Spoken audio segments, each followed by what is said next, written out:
Imagine standing on an Ice Age plain with no shelter, no science, and no way to explain the sky above you. Then the clouds split open, a flash burns across the darkness, and a sound like the world itself breaking rolls over the land. For prehistoric humans, thunder was never just weather. It could be a warning, a voice, a beast in the clouds, or something far more terrifying. Before we go deeper, take a moment to like the video and subscribe if this is the kind of history and mystery you enjoy. Because tonight, we're stepping back into the ancient storm and into the minds of the first humans who heard it. The sound arrives before the mind can arrange it into meaning. It rolls across open ground, moves through frozen air, strikes the ribs through skin and muscle, and leaves the body alert before thought has time to catch up. Far back in prehistory, long before temples, long before written myths, long before anyone raises a carved god into the sky and gives the storm a proper name, human beings stand beneath thunder as animals with unusually restless minds. They know the smell of wet soil, the sting of cold rain, the way the horizon darkens in layers, the strange green-grey light that sometimes settles over land before violence begins. They know that birds fall quiet, herds shift uneasily, hair lifts on the skin. Then the sky breaks with a force so immense that it seems less like weather than intention. A storm in the prehistoric world is never only scenery. It is danger moving at the scale of the landscape. On a plain, it can be seen coming from a great distance, a black wall advancing over grass and stone. In a forest, it gathers overhead without warning, turning branches into a trembling roof. In the mountains, it rebounds from cliff to cliff until the air itself seems trapped inside a drum. Along a coast, it arrives with wind that whips surf into pale rage and sends salt spray inland. In each of these places, thunder does something more than make noise. It transforms space. It tells every living thing nearby that ordinary rules are suspended. The day is no longer secure. The ground remains underfoot, but the world above has become unstable.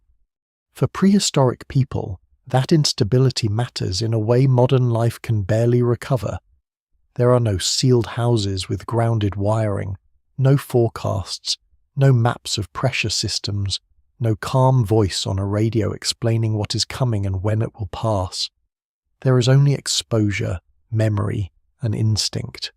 Shelter may mean a shallow rock overhang, the deeper mouth of a cave, a stand of trees that offers cover but may also become a hazard, or perhaps nothing more than crouching low against wind-driven rain while hoping the worst does not fall nearby. To hear thunder under these conditions is to hear the size of the world and one's smallness inside it. That sensation is not philosophical at first. It is physical. It enters through the nerves. Yet humans are not content to stop at sensation. That is the beginning of the mystery. Many animals fear thunder. Only humans seem driven to ask, in however early and wordless a form, what kind of thing it is. Not merely what causes it in the mechanical sense, but what it means that it happens at all. What survives in the record suggests that prehistoric people are keen observers of patterns, movement, season, migration, light, shadow, and terrain. They do not live in passive confusion.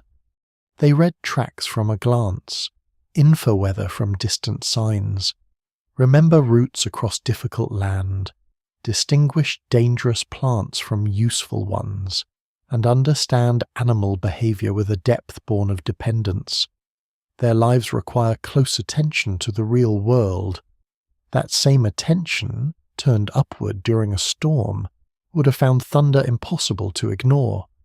The first humans to hear it are not hearing an abstract puzzle. They are hearing something that appears to come from nowhere visible and everywhere at once. A falling rock has a source. A snapping branch has a source. The footfall of a predator has direction, rhythm, proximity. Thunder is different. It erupts from the sky, but the sky cannot be approached, touched, or inspected. Lightning offers a brief visual companion, but not always. Sometimes the flash is hidden beyond hills or buried in cloud, and only the concussion arrives, delayed and disembodied. Sometimes thunder continues after the visible strike is gone, rumbling outward like some enormous thing still moving behind the dark. For a mind shaped by concrete causes, this is deeply unsettling. The event is real, immediate, and powerful, yet its agent remains unclear. That ambiguity is where belief begins to gather, not formal belief yet, not doctrine, not a polished myth repeated in settled halls centuries later, but the raw material of explanation. Prehistoric humans live in a world filled with intention. Animals act, rivals act. Fire behaves almost like a living presence, feeding, spreading, dying, returning. Water cuts earth, rises, vanishes, freezes, destroys. Wind cannot be seen directly, but its effects can be read in grass, smoke, leaves, and skin. The world is not divided cleanly into the alive and the inanimate in the way later scientific thinking will insist upon. Agency is not a narrow category. It is felt broadly. Things do things. Places have moods. Certain groves, ridges, rivers, and caves seem to possess character. In that mental atmosphere, thunder is unlikely to remain an empty sound for long.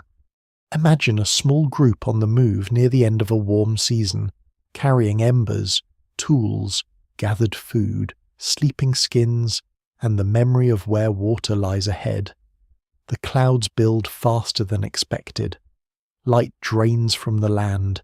The first strike lands somewhere beyond a ridge, and a crack splits the air with such violence that everyone freezes. The children bury their faces. Adults scan the horizon. Another strike. Then the long growl after it, rolling over stone. The group changes course. Maybe they head for shelter already known. Maybe they shelter badly and wait in mud and darkness while the storm rages over them. Later, when it passes, the event remains in the body. Someone may gesture upward, outward, then mime impact.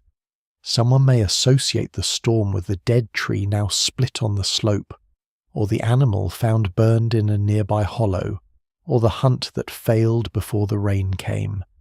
A connection is formed, then another, over years, over generations. Such connections thicken. This is one of the most important things to understand about prehistoric thought. It is not irrational in the lazy sense often imagined by modern arrogance. It is pattern-hungry under harsh conditions. It is constantly building links between events, because survival itself depends on noticing relations. If a certain wind often precedes cold, that matters. If birds vanish before a storm, that matters. If a valley floods after distant thunder, that matters. The mind that survives is the mind that connects. But that same strength carries into areas where evidence grows thin. Thunder and lightning do correlate with visible effects, yet the deeper mechanism remains inaccessible. So the human tendency to form explanatory links can move from practical caution into symbolic meaning, almost without a boundary between them. This does not mean prehistoric people simply invent stories at random. The evidence remains incomplete, and no single explanation fully accounts for how the earliest storm beliefs formed.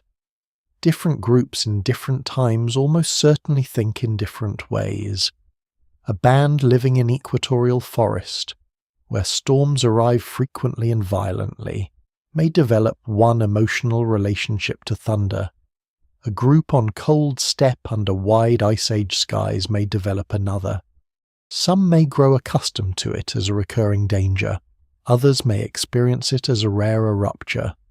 But the basic pressure is similar everywhere. Thunder demands a response before it offers understanding. There is another factor, subtler but just as important. Thunder magnifies social feeling. Fear shared in a group does not remain purely individual. Bodies press closer, eyes search one another, leadership becomes visible, calm or panic spreads. The storm therefore enters memory not only as a natural event, but as a human one. It becomes attached to who acted bravely, who knew where shelter lay, who misread the sky, who died, who was spared. Later retellings would not need elaborate language to preserve the significance. Gesture, repetition, tone, and ritualized reenactment could do much of that work. Even before fully developed myths, there can be remembered storm events that shape a group's sense of place and vulnerability. Certain ridges become feared. Certain caves become trusted. Certain times of year become marked by caution. The sky is no longer just above. It has begun to behave like a force with preferences. The deep past leaves very little that can speak plainly. Bones survive, tools survive, hearth traces survive. Sometimes pigment on cave walls survives. Beliefs do not fossilize neatly. No prehistoric witness leaves a line saying, "This is what thunder really was." That silence matters. Scholars still debate how much can responsibly be inferred about inner worlds of early humans, especially those far beyond the reach of writing. It is easy to project later religions backward and pretend the path is obvious. It is equally easy to flatten early people into practical creatures with no appetite for wonder. Both mistakes miss something central. Humans capable of symbolic behavior, burial, art, planning, and shared memory are also capable of feeling the storm as more than weather. The exact content of that feeling may elude us, but its existence is difficult to doubt. And thunder is especially suited to become one of the first great mysteries. It is loud enough to dominate attention, unpredictable enough to resist control, dangerous enough to matter, and dramatic enough to remain unforgettable. Fire on the ground can be learned, carried, tended.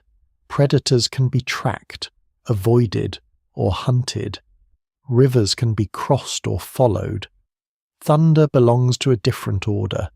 It comes from above, from beyond reach, from the same unseen heights that bring light, darkness, rain, cold, and the turning of seasons. It occupies the border between the observed and the imagined. That border is where much of human culture begins. So the prehistoric encounter with thunder is not a footnote to religion or a quaint prelude to science. It is part of a deeper awakening, a moment in which the human mind confronts scale, causation, fear, and meaning all at once. A storm is never merely overhead. It enters memory, attaches itself to place, and demands a story large enough to contain its force. Before there are sky gods, there is the shock. Before there are sacred symbols, there is the body flinching beneath a sound too vast to belong to anything nearby. Before there is explanation, there is the feeling that something immense has spoken across the sky, and that the living below must somehow learn what kind of world would speak that way. That is where the long history of thunder in the human imagination begins, not with certainty, but with exposure, not with doctrine, but with the raw collision between vulnerable minds and a sky that refuses to be silent, somewhere on an Ice Age plain, in a forest clearing, beneath a cave mouth shining with rain. A human being looks upward after the sound has passed, and understands only this much with complete clarity Whatever made that noise is stronger than any creature on the ground. From that recognition, whole worlds of meaning can grow. Once thunder becomes more than noise, the sky is no longer empty. It is still physically distant, still unreachable, still beyond any direct human grasp. But it begins to behave like a realm with character. This is one of the most important shifts in the prehistoric imagination. A storm does not simply happen in such a world. It arrives. It gathers itself. It presses down. It withholds light, releases rain, sends wind ahead like a warning, and then announces its full presence with a voice so large that the earth seems briefly subordinate to it. For minds already trained to notice agency and movement, change and pattern, the sky can start to seem less like a blank ceiling and more like an active being, or perhaps a place inhabited by active beings whose moods are only partially legible from below. This kind of thinking is often described by modern scholars as animistic, though the word can sometimes create more confusion than clarity. At its simplest, it refers to a way of experiencing the world in which life, intention, and power are not locked inside human or animal bodies alone. Rivers, winds, stones, forests, caves, and weather may all possess presence. They are not necessarily persons in the later mythological sense, but neither are they inert matter. They can be felt as responsive, temperamental, watchful, dangerous, or generous. What survives in the ethnographic record from many traditional societies across the world suggests that such perceptions are neither rare nor childish. They are structured attempts to live inside a world that seems alive at many levels at once. Scholars still debate how far back this mode of perception can be projected into the deep prehistoric past, but the evidence from symbolic behavior, ritual practice, and long human dependence on landscape strongly suggests that early people do not divide reality into neat modern categories of object and subject. Thunder fits naturally inside such a world because it behaves as if it has intention. It is not regular enough to be routine. It comes in bursts, pauses, returns, intensifies, retreats. It interrupts ordinary action. It makes itself impossible to ignore. A steady rain may be endured, even welcomed. But thunder commands attention in a different way. It seems to announce mood. A storm builds like anger building. The air grows heavy, then tense, then charged. The first crack may feel like a warning, the next like an escalation. The human mind is exquisitely sensitive to shifts in intensity, to signs that something nearby is becoming more dangerous or more agitated. Those same instincts, so useful in reading predators or hostile humans, can easily be recruited into reading the sky. This matters because prehistoric people are not trying to produce detached theories. They're trying to orient themselves in relation to forces that can help or kill them. A sky that seems alive is not just a poetic idea. It is a practical and emotional framework. If the storm has character, then perhaps its arrival has causes that matter socially or morally. Perhaps certain places are more exposed because they are disliked. Perhaps certain actions invite danger. Perhaps storms strike when some balance has been disturbed. These are not scientific conclusions, but they are not random either. They are attempts to extend familiar logic into unfamiliar terrain. Human beings constantly interpret the world through relations.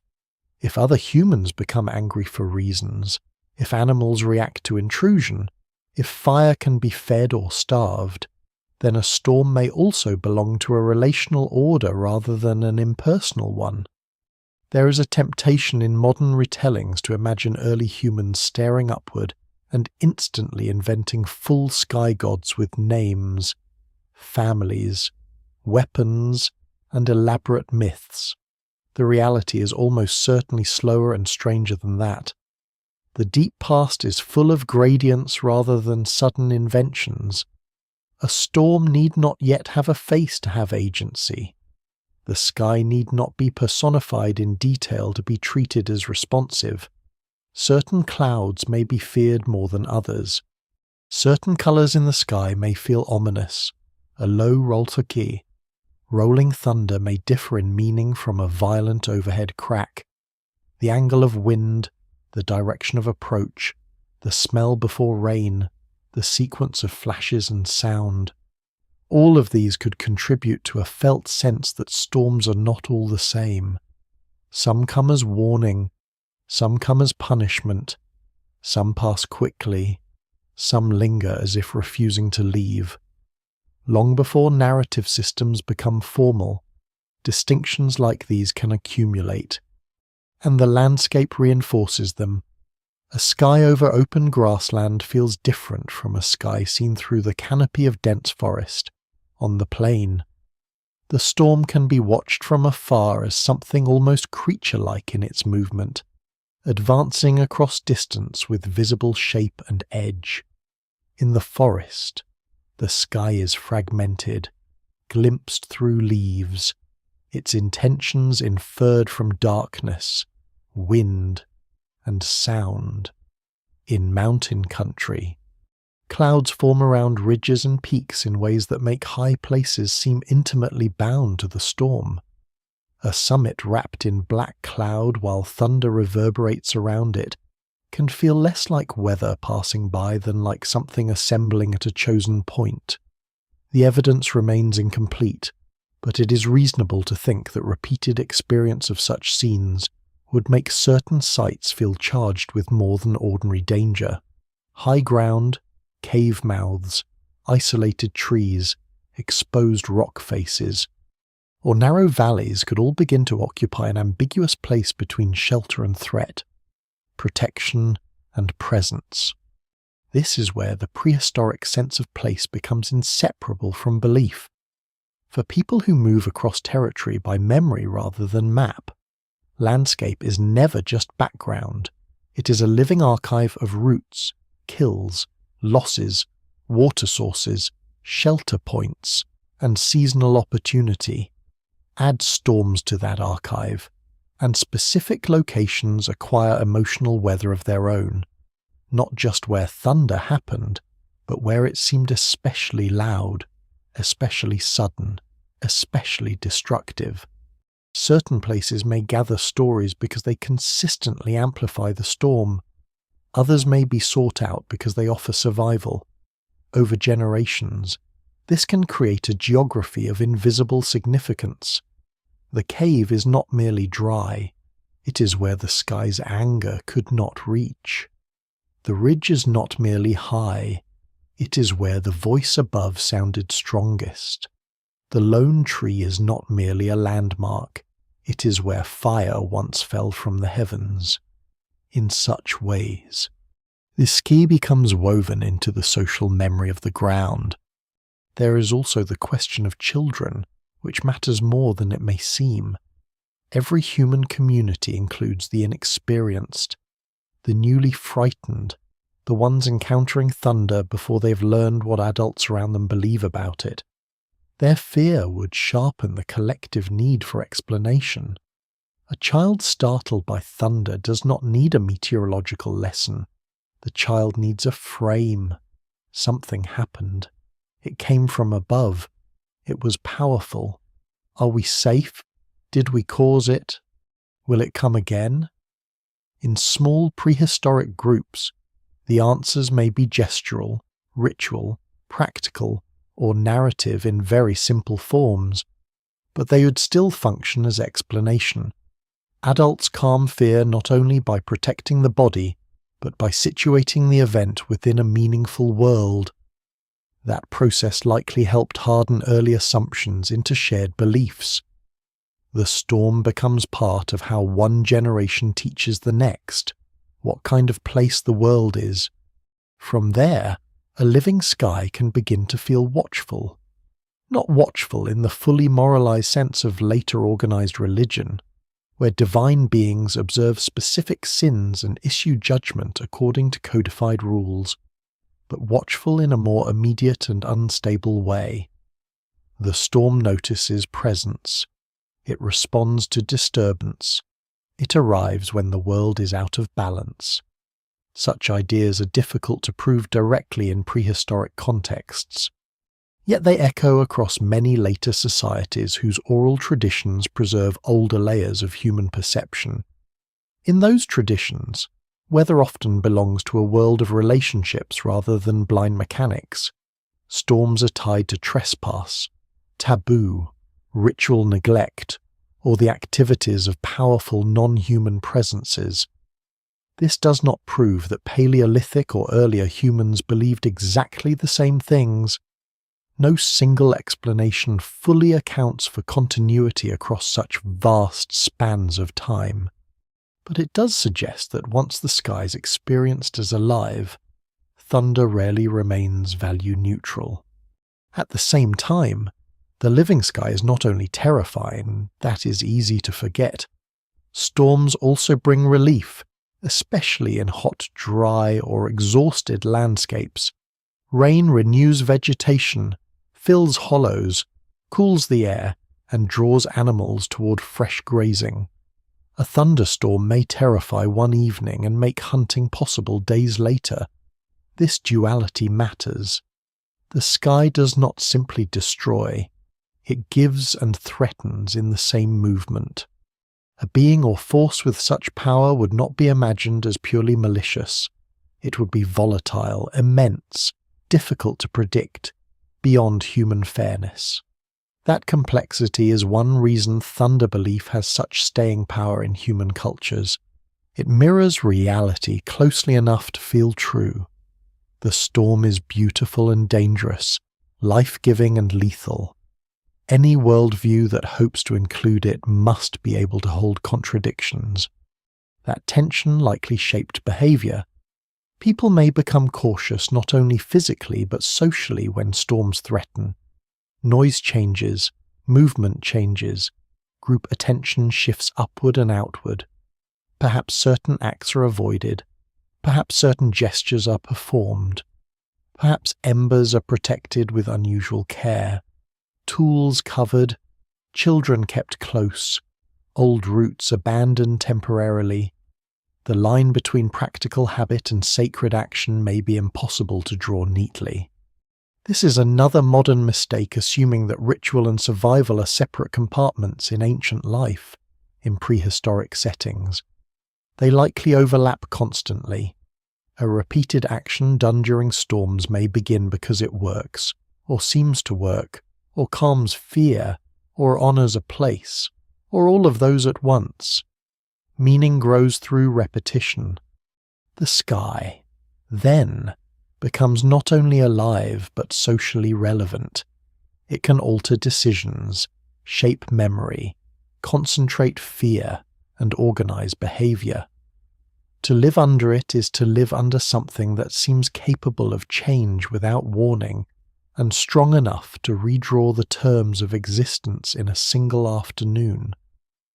This creates a profound asymmetry. Humans can adapt to many dangers through skill, strength, cooperation, and foresight. Thunder reminds them there are domains in which those powers shrink. One may prepare for a hunt, one may track a herd, one may choose a campsite well.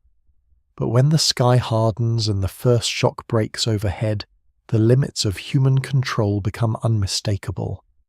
That realization is not abstract philosophy, it is lived dependence. And once dependence is felt deeply enough, reverence begins to shadow fear. Not reverence in a polished ceremonial sense yet, but in the older sense of standing before something too large to be reduced to use. The sky feeds the rivers, darkens the day, commands the wind, ignites trees, and speaks in a voice the whole land can hear. For prehistoric humans, to live repeatedly under such authority is to inhabit a world where the atmosphere itself seems to possess will. Thunder is one of the clearest moments when that will becomes audible. So a living sky is not a decorative belief layered on top of survival.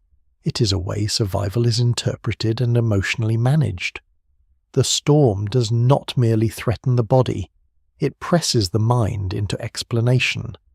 It encourages human beings to imagine the world not as a dead stage but as a field of presences, some near, some distant, some familiar, some impossible to approach directly. From that view, thunder is no accident. It is an action, a sign, a declaration, or perhaps the movement of some vast power whose reasons remain hidden. However uncertain the details remain, the direction of thought is clear. Once the sky begins to act alive, every storm becomes more than weather, it becomes encounter. If thunder gives the sky a voice, lightning gives it a hand. For prehistoric people, that sudden white fracture across darkness is not a background detail to the storm, but one of its most unnerving clues. A sound alone can be mysterious, but a flash that seems to tear open the world for an instant carries a different kind of force. It is visible power, immediate and violent, a streak of impossible brightness that appears where no fire should be, and sometimes leaves fire behind. In the modern imagination, thunder often dominates memory because it is bodily and overwhelming. But in the prehistoric world, lightning may be even more consequential. It makes the invisible visible for a heartbeat. It gives the sky an instrument. This matters because fire is already one of the great thresholds in human existence. However early humans first learned to manage it, tend it, carry it, or preserve it, fire became both tool and presence. It warms, protects, cooks, hardens, illuminates, and gathers people together after dark. It also escapes, spreads, consumes, and scars the land.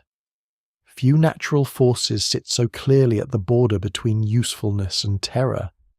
That ambiguity would have made lightning especially potent in early human thought, because it appears to produce fire without human touch. A campfire can be fed, a torch can be carried, embers can be guarded, but lightning creates flame from above, abruptly and without invitation.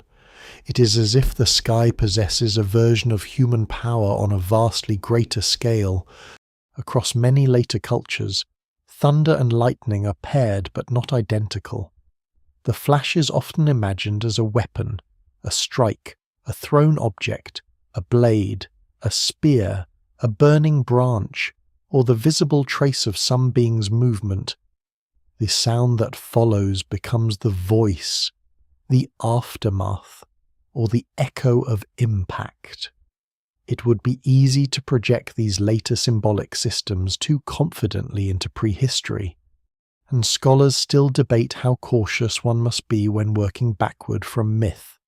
Rich societies into eras with no writing, but the fundamental experiential pattern is ancient enough to matter. Lightning looks like an act. It is directional, sudden, specific. Unlike the rolling vastness of thunder, it seems to choose a point. That appearance of choice may have had enormous psychological weight. A tree on a ridge is struck while others remain standing. A patch of dry grass begins to burn while the surrounding ground darkens with rain. A carcass lies singed near stone. A boulder is blackened, split, or strangely marked. The evidence remains incomplete, but one can imagine how such scenes would settle into memory with unusual force, not merely because they are destructive, but because they appear selective. Something was hit, something was spared. In a world already inclined to read patterns in events, that selectivity invites interpretation. The storm did not simply pass over. It touched, it chose, it marked. Once that idea takes hold, lightning becomes more than a natural hazard. it becomes a possible sign of favor, anger, warning, or intrusion. Prehistoric people need not have developed elaborate doctrines to feel this. A lightning strike near a familiar route could make that route feel altered for years afterward. A tree burned from within could become a visible reminder that forces above are capable of reaching down into the ordinary world at any time. Places struck by lightning may have seemed tainted, dangerous, powerful, or newly significant. In later periods, many societies came to regard lightning-struck places, trees or stones, as sacred, cursed, or charged in some way. This does not prove that deep prehistoric humans thought identically, but it suggests a recurring human response to a recurring spectacle. When fire descends from the sky, ordinary categories tend to fail. There is also the question of origin. Fire on the ground can be preserved once acquired, but it must come from somewhere. Scholars continue to debate the exact timelines and regional pathways by which different human ancestors first controlled fire consistently, and the record is frustratingly uneven. Yet even after mastery, the natural source remains obvious. Wildfire can begin from volcanic activity, from friction under certain conditions, or from lightning. Of those, lightning is the most dramatic and the most visibly connected to heaven. What survives in the archaeological and anthropological record suggests that fire is not simply a technology in early human life. It is a substance of transformation. It changes food, wood, bone, clay, darkness, danger, and social time itself. To witness the sky producing such a substance would likely have encouraged one of the most powerful associations available to the prehistoric mind. Whatever lives above commands one of the greatest powers humans know below. That does not mean lightning is always interpreted only as hostile. Here again the storm's dual nature matters. A lightning-caused fire can destroy. But fire also opens landscapes, drives animals, clears growth, and creates new ecological opportunities. In some environments, burned ground later attracts grazing species. New shoots emerge, hunting patterns shift. A catastrophe in one moment can become abundance in another. Prehistoric people living close to these rhythms would have noticed that fire from the sky is not simply ruin. It is dangerous transformation. That makes lightning even harder to classify. It punishes and provides. It terrifies and enables. No single explanation fully accounts for this tension, but it helps explain why storm powers so often acquire moral ambiguity in later traditions. They're not easy to place in the categories of good or evil, because their real effects are mixed. The visual character of lightning likely intensified this ambiguity. A thundercloud is dark, heavy, massive. Lightning is precise and brief. It appears and vanishes so quickly that it resists inspection. One sees it, but only in fragments. The eye is overwhelmed, then left with darkness again, sometimes deeper than before. In that instantary quality lies another source of meaning. Many forces in the prehistoric world can be tracked or approached. Lightning cannot. It refuses duration. It reveals the sky while also keeping its own mechanism hidden. The flash can illuminate an entire valley, expose trees and rock faces in harsh silver light, and then leave everything blind and uncertain. Such experiences are not easily folded into ordinary perception. The world is there, then transformed, then gone. It is one thing for the sky to roar. It is another for it to light the land as if from inside. This may help explain why lightning could be imagined not merely as fire but as communication, not language in any developed sense, but announcement. It interrupts darkness with meaning-like force. A group huddled under an overhang sees the whole slope below lit in an instant. Then hears the crash a moment later. In that sequence, the flash feels like the act and the thunder like its declaration. Or perhaps the reverse. The sound is the voice and the light is the visible strike of intention. Different people in different places may have felt the sequence differently. What remains consistent is that lightning does not present itself as passive. It asserts, it enters perception like a command too large to ignore. The selective nature of lightning may also have encouraged early moral reasoning about storms, even if only in embryonic form. A dead tree shattered by a recent strike could seem random to a modern observer. To a prehistoric mind shaped by social life, memory, and narrative, randomness is a difficult resting place. One asks why that tree, why that ridge, why during that hunt, why after that conflict. The human brain is not built to sit easily with patternless danger, especially when danger matters, so associations form. Perhaps a place was forbidden. Perhaps an action had gone wrong. Perhaps a dead person was nearby in some unseen sense. Perhaps a force overhead had noticed. These are inferences, not certainties, and the evidence remains incomplete. But they belong to a recognizable human effort transforming terror into relation. This is where lightning begins to blur into hierarchy.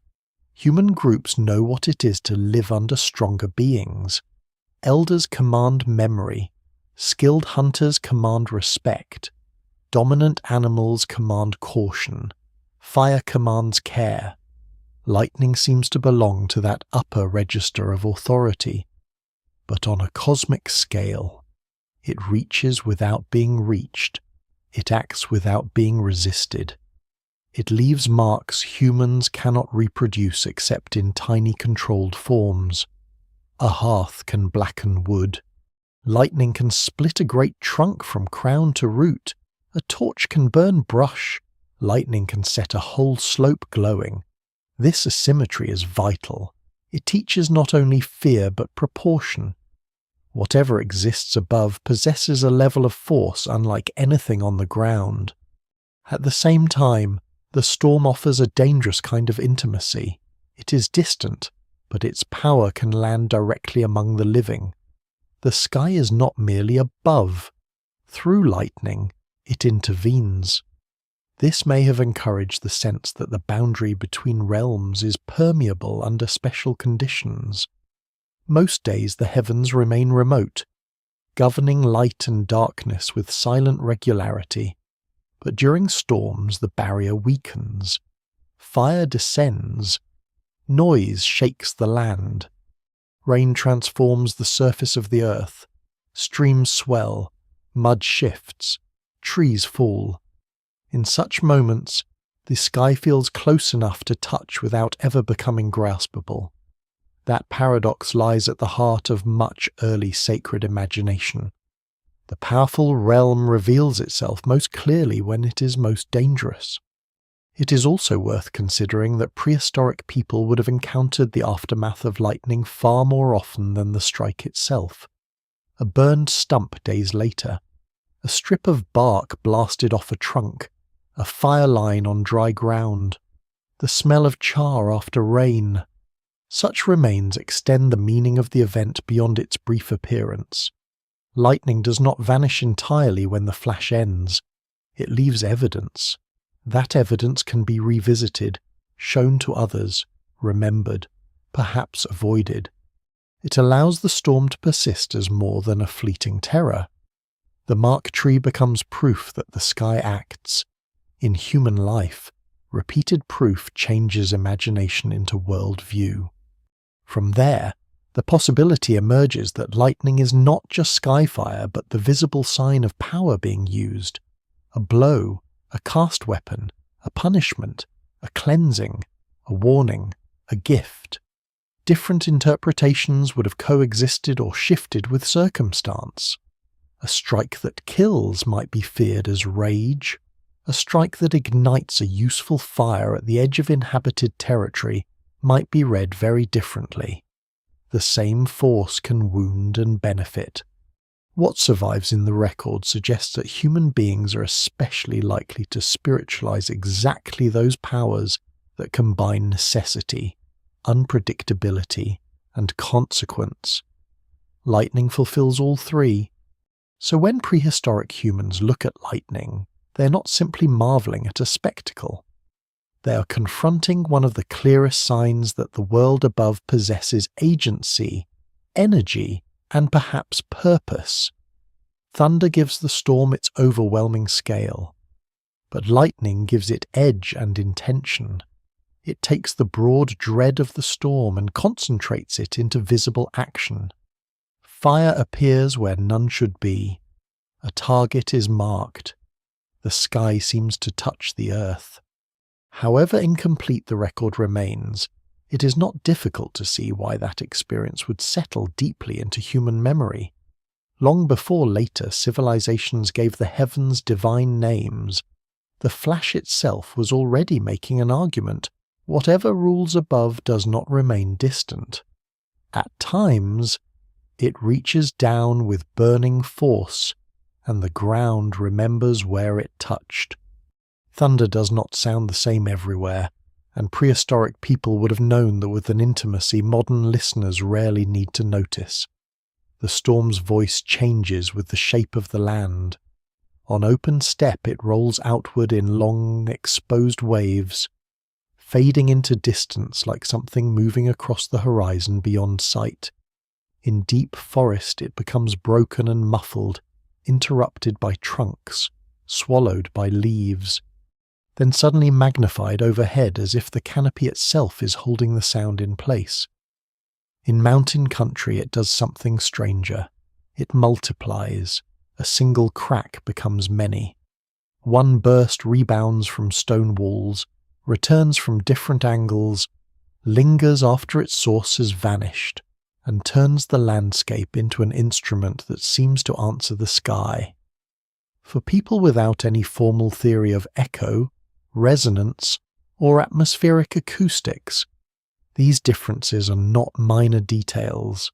They are clues, and perhaps unsettling ones, because they make thunder feel less like one event and more like a presence inhabiting specific places. This is where geography begins to shape belief with particular force. A cave mouth during a storm is not merely shelter from rain, it is an acoustic chamber. Sound enters, distorts, deepens, and seems to live briefly in the rock. A narrow valley can catch thunder and hold it so that the air trembles long after the lightning is gone. High cliffs can make the storm feel as though it is circling, searching, or speaking from multiple directions at once. In such places, the world does not merely receive the storm, it participates in it. The land answers back, and once the land begins to seem like an accomplice to the sky, certain places become difficult to think of as ordinary ever again. What survives in the record suggests that prehistoric humans are acutely place-minded. They remember routes, sources of flint, migration corridors, dangerous crossings, sheltered overhangs, seasonal camps, and the recurring behavior of animals in specific terrain. Memory is anchored spatially. Knowledge is inseparable from where things happen. This means that a storm heard in a particular place would not remain a free-floating event. It would fuse with the character of that site. A cave where thunder becomes monstrous in volume is not simply a cave anymore. A ridge where lightning repeatedly appears to gather is not just high ground. A gorge where the storm seems to speak from inside the earth acquires a different status, one that blends danger, awe, and perhaps the first outlines of the sacred. Caves deserve special attention because they are among the most charged spaces in prehistoric life. They provide shelter, but not always safety. They conceal, preserve warmth, amplify sound, distort light, and create sharp thresholds between outside and inside. A storm viewed from the edge of a cave is a theatrical event of the most primal kind. Beyond the dripping entrance lies a world flashing white, shaking with noise, slashed by rain, while within the stone chamber firelight flickers over walls and bodies huddle close to one another. The threshold between the two realms is narrow and absolute. Outside, the sky is active and dangerous. Inside, the rock encloses human breath, smoke, fear, and story. It is difficult to imagine a setting more likely to intensify symbolic thinking. Scholars still debate exactly how caves function in prehistoric ritual life across different eras and regions, but few doubt that they are more than simple shelters in many contexts. Their acoustics, darkness, depth, and separateness from daily surface life give them a special psychological weight. Add thunder, and that weight becomes almost unavoidable. A cave can make the storm seem underground. That may sound like a small sensory distortion, but its implications are enormous. If thunder seems to roll through stone itself, then the source of the sound becomes ambiguous. Is it above, beyond, within? A person standing near the back of a chamber may hear the noise as something entering the earth rather than merely crossing the sky. In a prehistoric mental world already open to presences inhabiting landscape, such experiences could encourage powerful associations. The cave is not only a place of refuge, it may be a place where the forces of above and below meet. The evidence remains incomplete, and no single explanation fully accounts for the varying uses of caves across prehistory. But what survives in the record suggests that thresholds matter intensely to human symbolism. A thunderous cave is almost all threshold. This is also true of mountains. High places are naturally dramatic in human perception. They rise above ordinary movement, accumulate cloud, catch weather first, and alter vision in every direction. A storm around peaks does not behave like a storm over flat land. It forms, thickens, and breaks with a concentration that can make summits seem like chosen points of contact between sky and earth. Mist wraps the heights. Lightning strikes exposed rock. Thunder crashes from ridge to ridge. Anyone sheltering below sees that the violence is not evenly distributed. It gathers at elevation. That pattern alone could make high places feel privileged in the wrong kind of way, not simply dangerous, but close to whatever powers animate the storm. Much later, societies all over the world would place gods, spirits, or ancestral beings on mountains, and while one must be careful not to force a straight line backward, the experiential logic is ancient. High places attract the sky. Even forests could generate their own storm beliefs. Dense woodland hides the horizon and turns the approach of weather into an atmosphere rather than a spectacle. The wind arrives first in the upper leaves, making the canopy move before anything at ground level is visible. Then comes the darkness, then the crack overhead so immediate it seems to fall through the branches. A lightning strike in a forest is especially alarming because it can transform living cover into threat. Trees that shelter from rain may also split, burn, or fall. Thunder in such settings may feel less like a distant voice and more like something moving through the trees themselves. The forest, already full of unseen movement and half-heard sounds, becomes a place where the sky enters without warning. Under those conditions, certain groves, old trees, or clearings may have seemed marked in ways that open land never would. All of this means that prehistoric ideas about thunder were almost certainly local as well as general. A people of caves would not hear the same storm as a people of open tundra. A group living under wooded ridges would develop a different emotional map of thunder than one moving along vast river plains. Many worlds, many meanings. The broad human reaction to storms may be shared, but the details would be shaped by acoustics, terrain, visibility, and memory. This is one reason any attempt to ask what prehistoric humans thought thunder really was must remain cautious. There is unlikely to have been one answer. Some may have felt the sky was speaking, others may have sensed beings in the cliffs, in the cave depths, in the clouds snagged on the mountain. Some may have connected thunder to animals, ancestors, or wandering forces that move through particular corridors of land. The record will not let us sort these possibilities cleanly, yet the landscape itself strongly suggests that belief would have varied with place. Repetition would have hardened these impressions. If thunder always sounds worse in one valley, that valley acquires a reputation. If a certain cave protects reliably, while another seems cursed by noise and falling rock, decisions about shelter begin to carry moral or spiritual undertones. Over generations, the children who survive learn not only where to go, but how to feel about where they go. One overhang is trusted, another is uneasy. One ridge is avoided when clouds gather. Another is watched from a distance because it seems to call the storm. Such distinctions are not trivial. They are the beginnings of charged geography, the process by which land becomes storied. Prehistoric people did not need written myths carved into stone to inhabit landscapes dense with significance. Memory, repetition, and retelling would have been enough. There is a lesser-known detail here that deserves notice.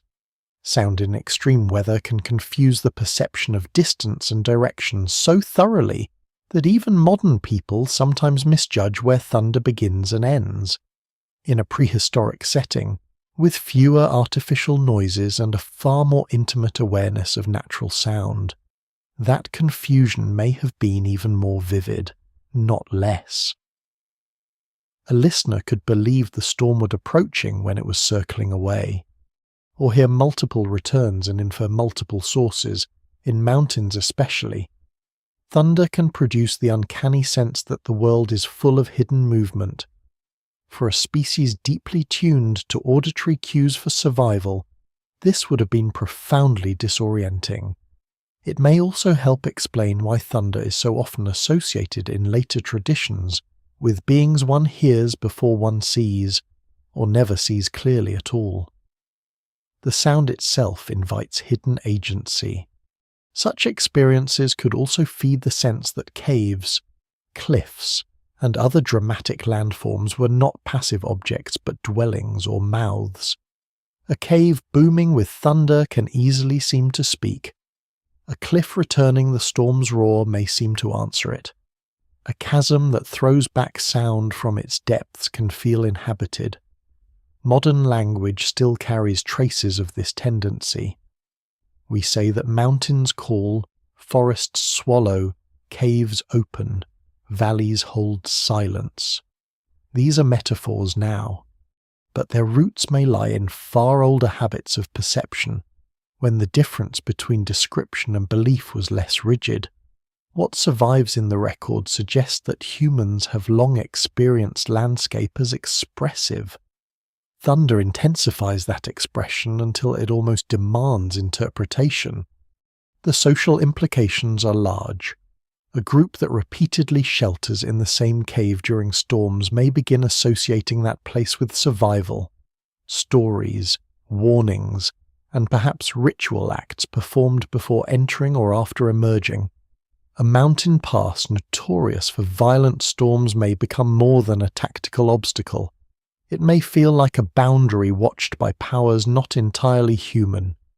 A gorge where thunder seems to rise from below may become the sort of place one crosses carefully, quietly, or not at all.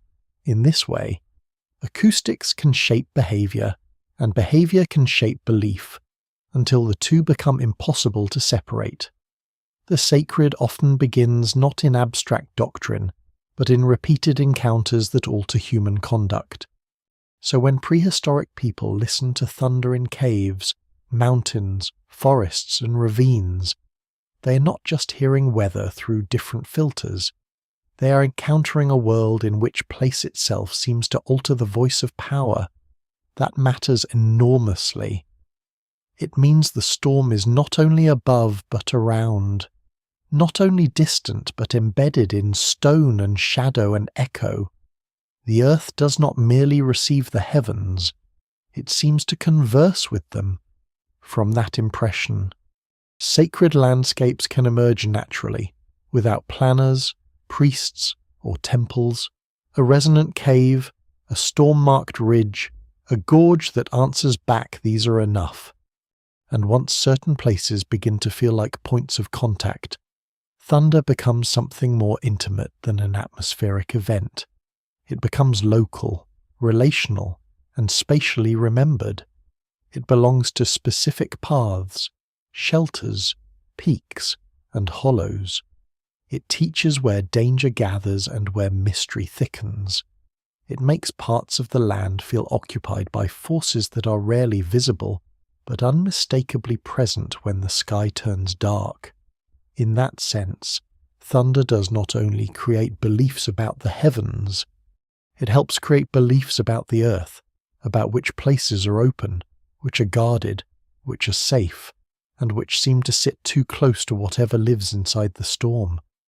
By the time thunder has become a voice, lightning a strike, and certain places a little too alive to feel ordinary, the storm is no longer just something people endure. It has entered the practical business of survival. This is where belief grows roots, not in abstraction, but in the daily pressure of finding food, keeping warm, protecting children, reading the ground, and reaching shelter before the sky turns dangerous. Prehistoric humans do not have the luxury of separating the sacred from the useful, in the way later societies sometimes pretend to do. A storm can ruin a hunt, scatter animals, erase tracks, flood crossings, chill bodies, extinguish fire, or drive prey into temporary patterns of movement. It can also cool the land, fill water sources, clear air, expose fresh tracks in mud, and alter vegetation in ways that matter later.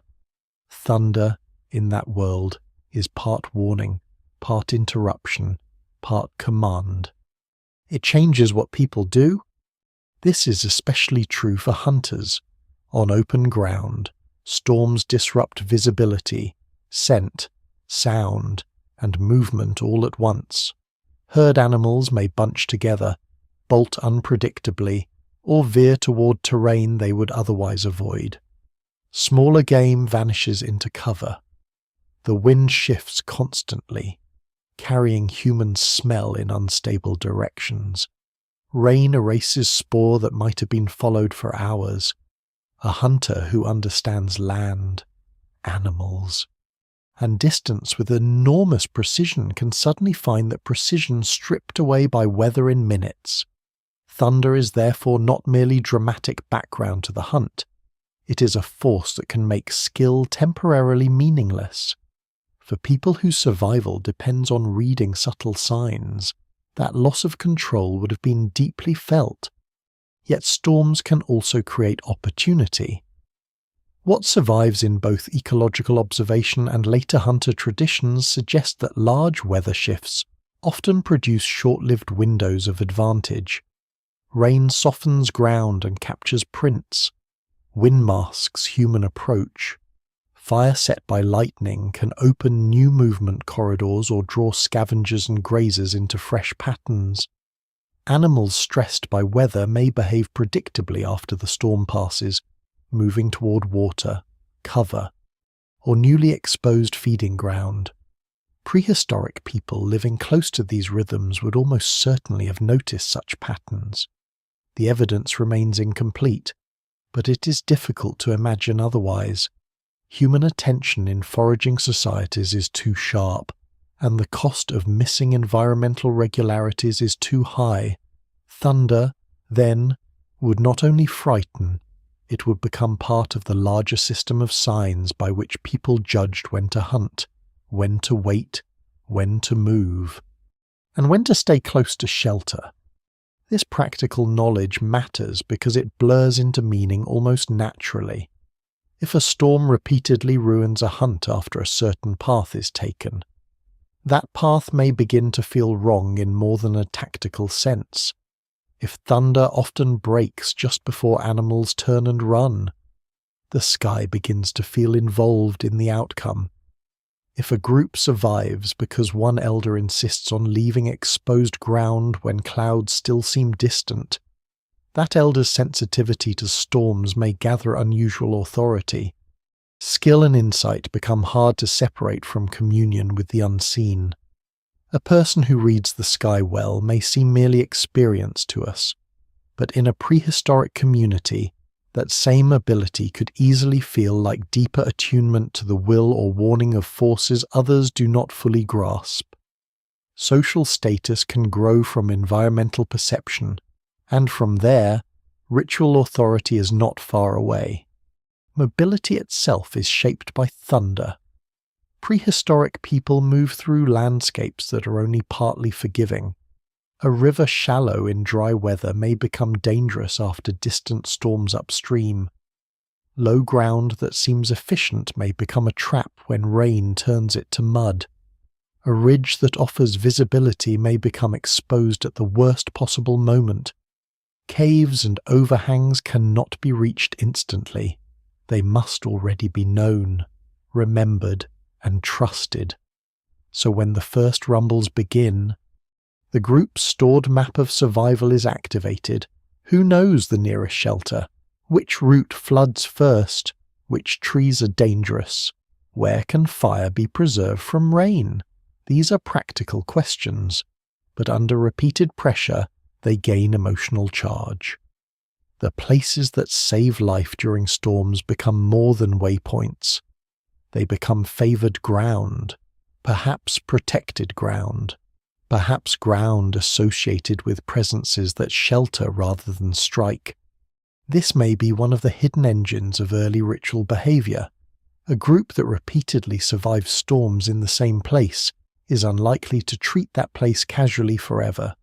Small repeated acts of care or acknowledgement could emerge almost without conscious invention. Enter quiet. Arrange embers properly. Keep certain objects near the wall. Avoid careless behaviour at the cave mouth while the sky is active. Watch the children. Wait before leaving, even when the rain has thinned. None of these actions require a formal religion, yet each can become meaningful through repetition. What begins as caution becomes custom. What becomes custom may acquire explanation, and explanation, in turn, begins to weave the practical and the sacred together. The hunt itself also sharpens the emotional relationship between thunder and uncertainty. Hunting is already full of tension, patience, failure, risk, and sudden reversal. Add a storm, and all of those qualities intensify. A band tracking large game across a plain may see clouds rising behind the herd and realize that time has narrowed. Push forward and risk exposure, or retreat and lose the opportunity. Move into woodland for cover and lose sight lines, or remain on open ground and trust speed. Carry fire or protect weapons, split the group or stay close. These are not choices made from the safety of hindsight. They're made with bodies already tired, hungry, wet, and alert.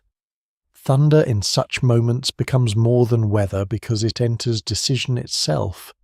It forces the future open before anyone is ready.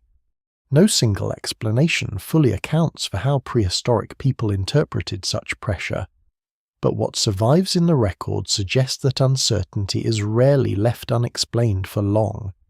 Human beings are meaning-making creatures most intensely when outcomes matter. A successful hunt after ominous thunder could be remembered as a narrow permission. a sign that some force had allowed the attempt to continue. A disastrous one could be remembered as warning ignored. Over generations, such memories do not remain isolated incidents. They accumulate into a moral weather of sorts, a sense that the storm does not merely coincide with danger but comments on it. Again, this is inference, not proof. Yet it fits closely with the broader human tendency to treat powerful, unpredictable natural events as entangled with action, caution, trespass, and fate. There is another aspect of survival that thunder would have shaped profoundly: the protection of fire. However fire was maintained in a given prehistoric context, once a group possessed it, losing it could be serious. Rain and wind threaten embers directly. Sudden storms force people to prioritize quickly.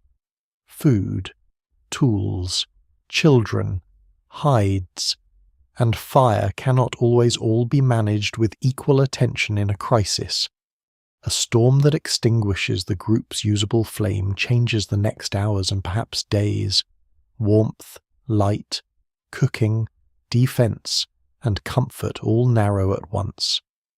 Under those conditions, thunder may become associated not simply with fear of direct harm, but with interruption of the social center itself. Fire is often the heart of communal life. Thunder threatens the heart without ever entering the camp as an enemy one can strike. That threat would likely have increased the storm's symbolic weight. A force that can silence the fire is not just powerful. It can undo the fragile order humans build against darkness, even when lightning creates fire elsewhere. The paradox remains: the sky gives and takes the same element. This contradiction is exactly the kind of thing that early belief tends to seize upon. The storm is not simple. It cannot be trusted, but neither can it be dismissed as merely hostile. It destroys human fire and sends its own. It drives people into shelter and fills the waterholes they later depend on. It frightens animals and renews the land they feed on. A force with this kind of double edge invites reverence because it exceeds ordinary categories. Thunder also reorganizes social behavior in ways that may have mattered more than we can recover. During a storm, the group compresses. Movement becomes coordinated.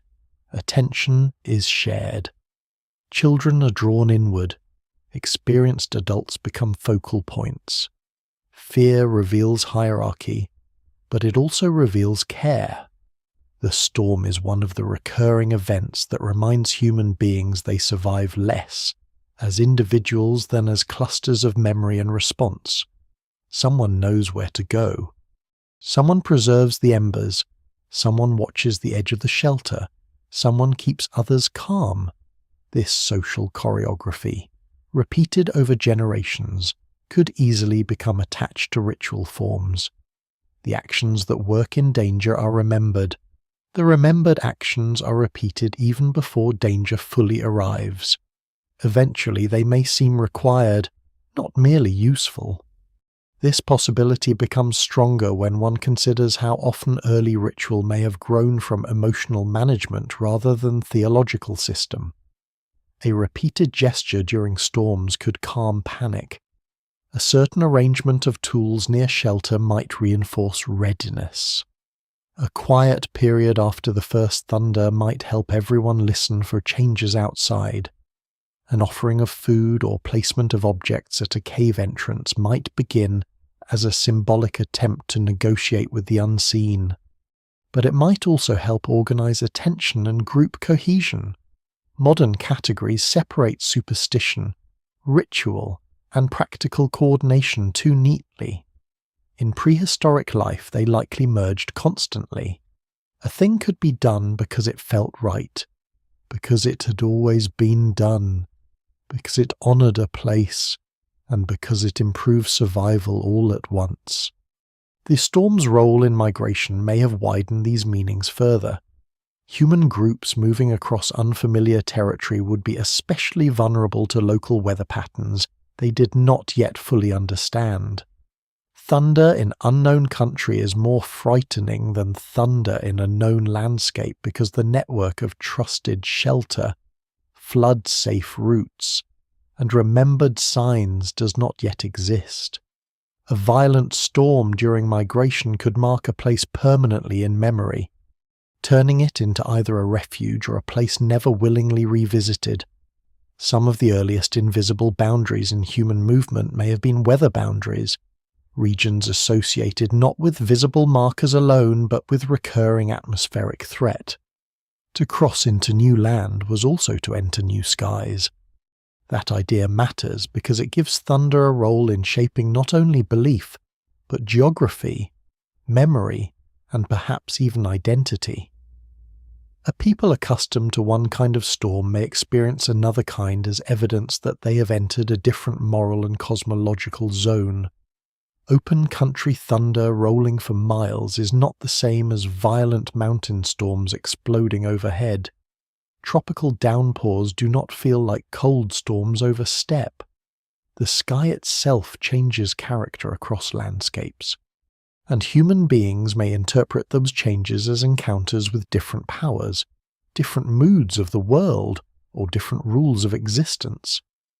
What survives in the record suggests that prehistoric adaptation is often local and sophisticated. Belief, too, would have adapted locally.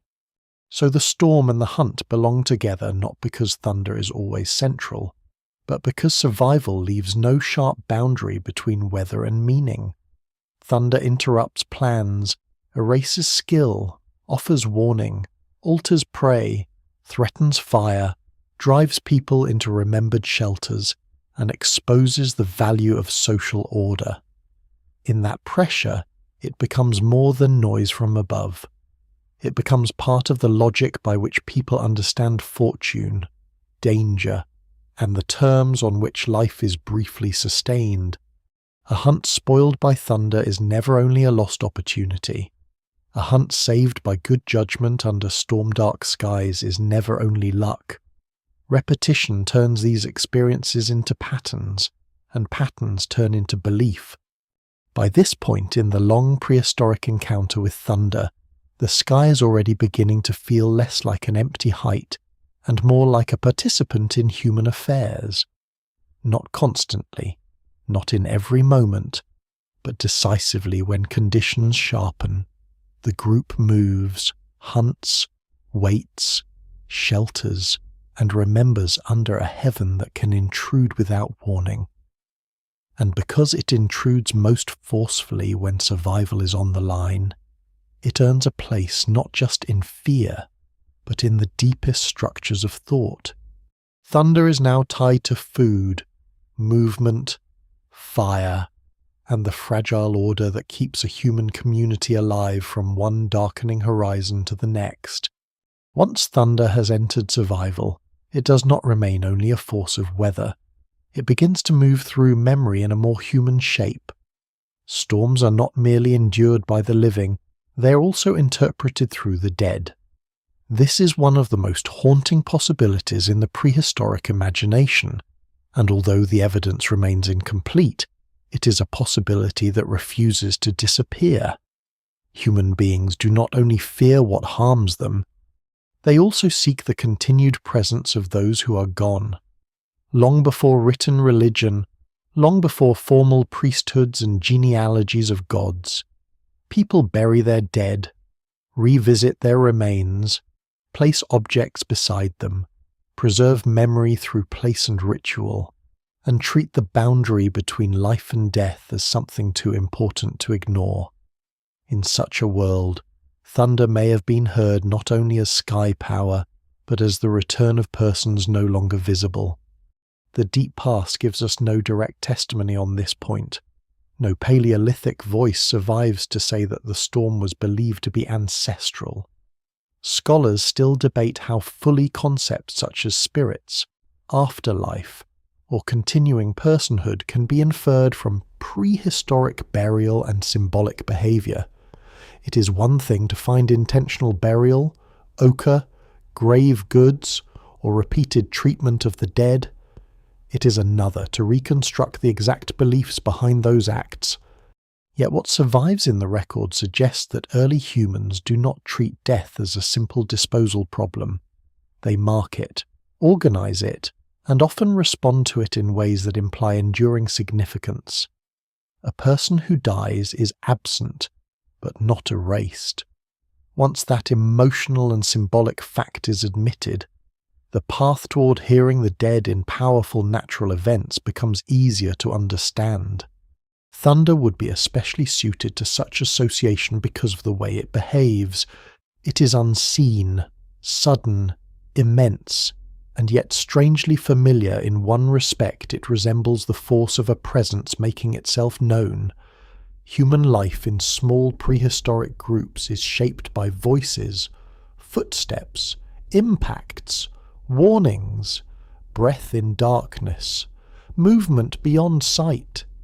Sound is social before it is analytical. A crash beyond the camp is interpreted as an event with an agent. A low rumble nearby suggests something large approaching. Thunder carries some of this social architecture into a scale that exceeds anything human, but the mind still reaches for the logic it knows best. Something speaks. Something announces itself. Something too distant or too hidden to be seen is still acting within the shared space of the living. That structure of experience may have made the storm especially open to ancestral interpretation. The dead are already ambiguous presences in human life. They are gone from direct action, yet remain active in memory, in emotion, in place, and perhaps in dream. Many later human societies, across very different times and continents, imagine ancestors not as vague abstractions but as continuing forces who can help, warn, punish, protect, or simply remain near. One must be careful not to flatten these traditions into a single prehistoric original. No single explanation fully accounts for the vast range of ancestral belief in later cultures, but the recurrence of the pattern is still suggestive. Human beings repeatedly refuse to accept that death means total absence from the moral and emotional world. The dead persist. If they persist anywhere, then the sky during thunder may have seemed one of the most plausible places for their power to become audible. There is practical side to this as well. In the prehistoric world, many people would die in circumstances directly linked to weather, exposure, falling trees, flash floods, lightning fires, cold after rain, or the desperate vulnerability storms impose. Death and thunder would sometimes coincide in memory. A person lost during a storm is not remembered apart from that storm. A burial after violent weather is not detached from the atmosphere in which grief settled over the group. The sound of the later thunder may therefore call back not merely generalized fear, but specific loss. The sky becomes entangled with the dead through recollection before it ever becomes myth. One can imagine a child who first knew real terror during the storm that took an elder later growing into an adult who never hears thunder without sensing that absence again. Memory personalizes weather. Over generations, such emotional links could harden into shared assumptions.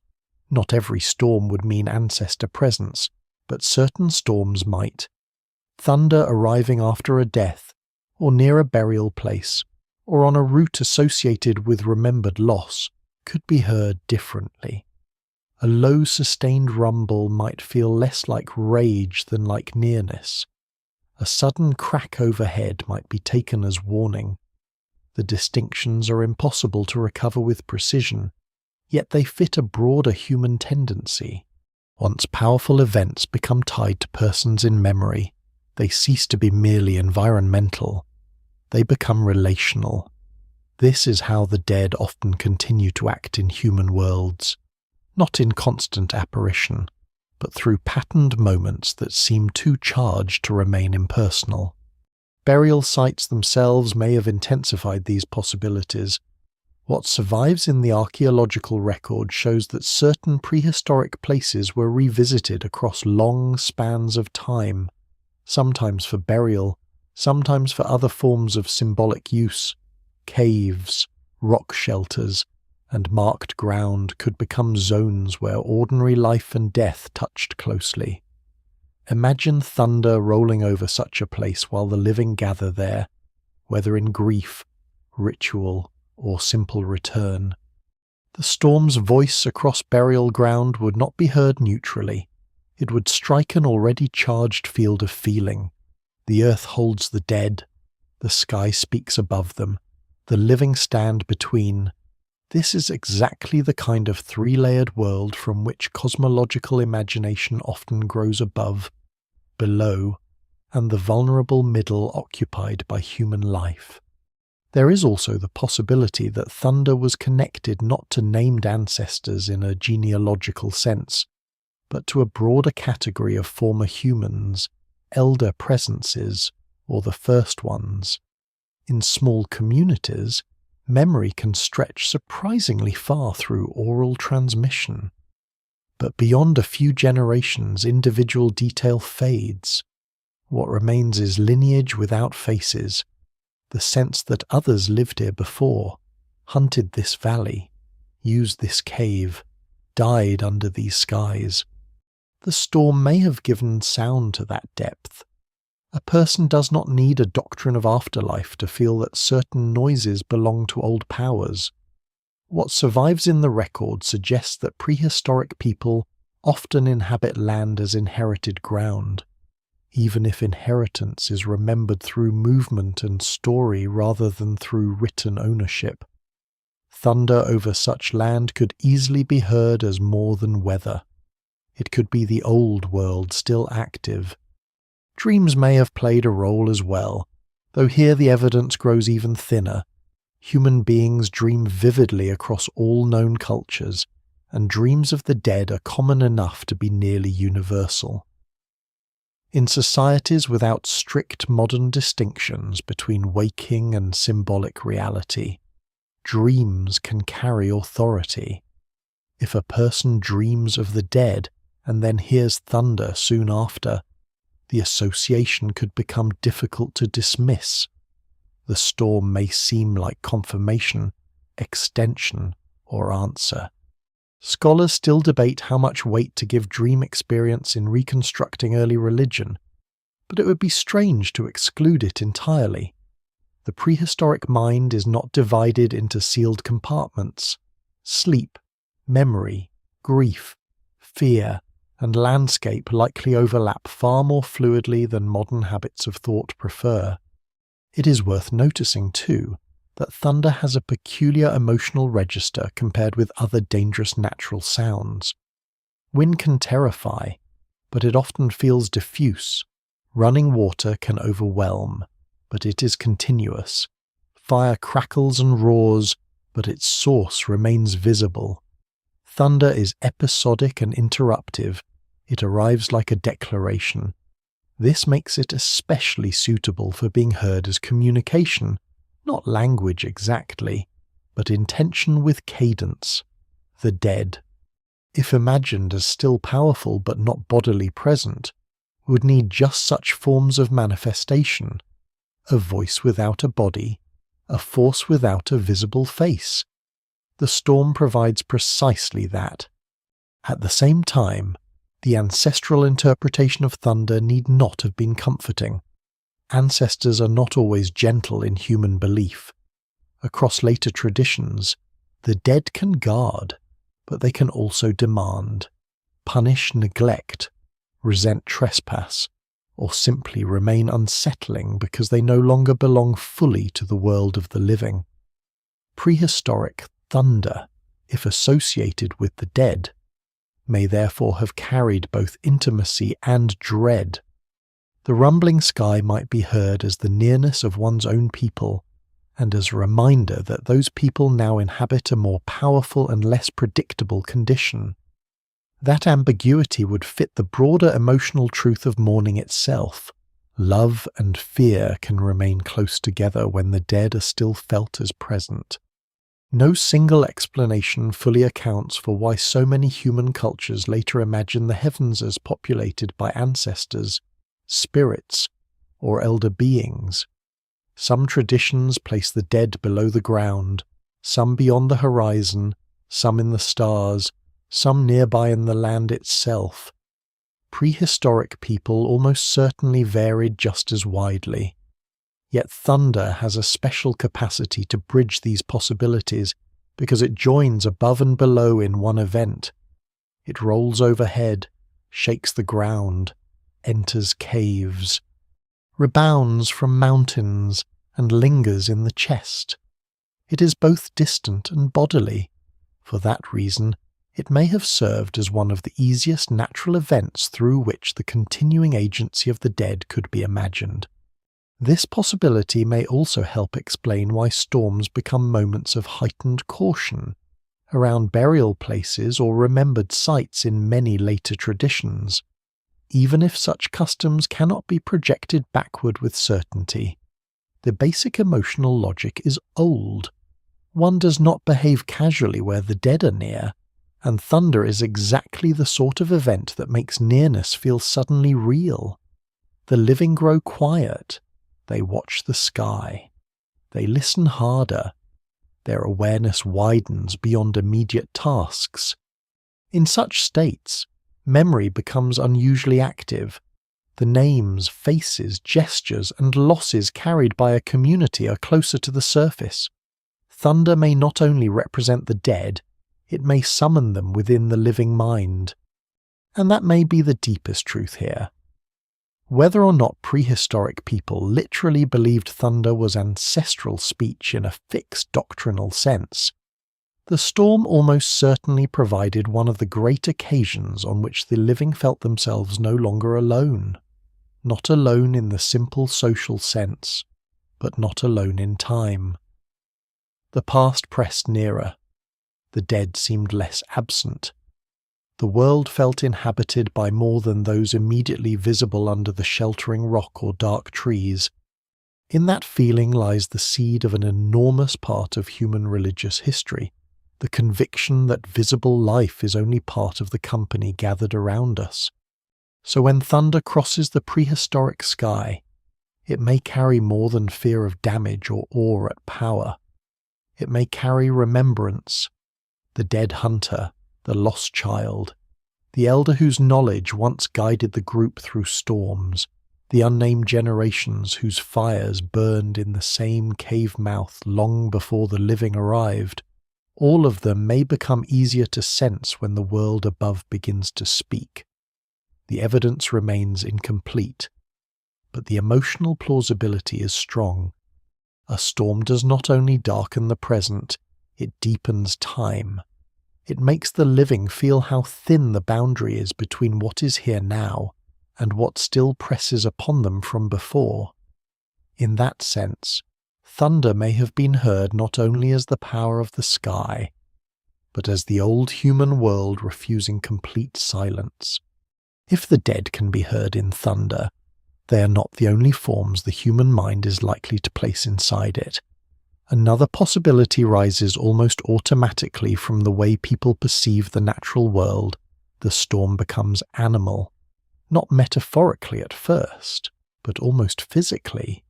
It moves, growls, strikes, withdraws, circles, and returns. It leaves tracks of destruction without showing the body that made them.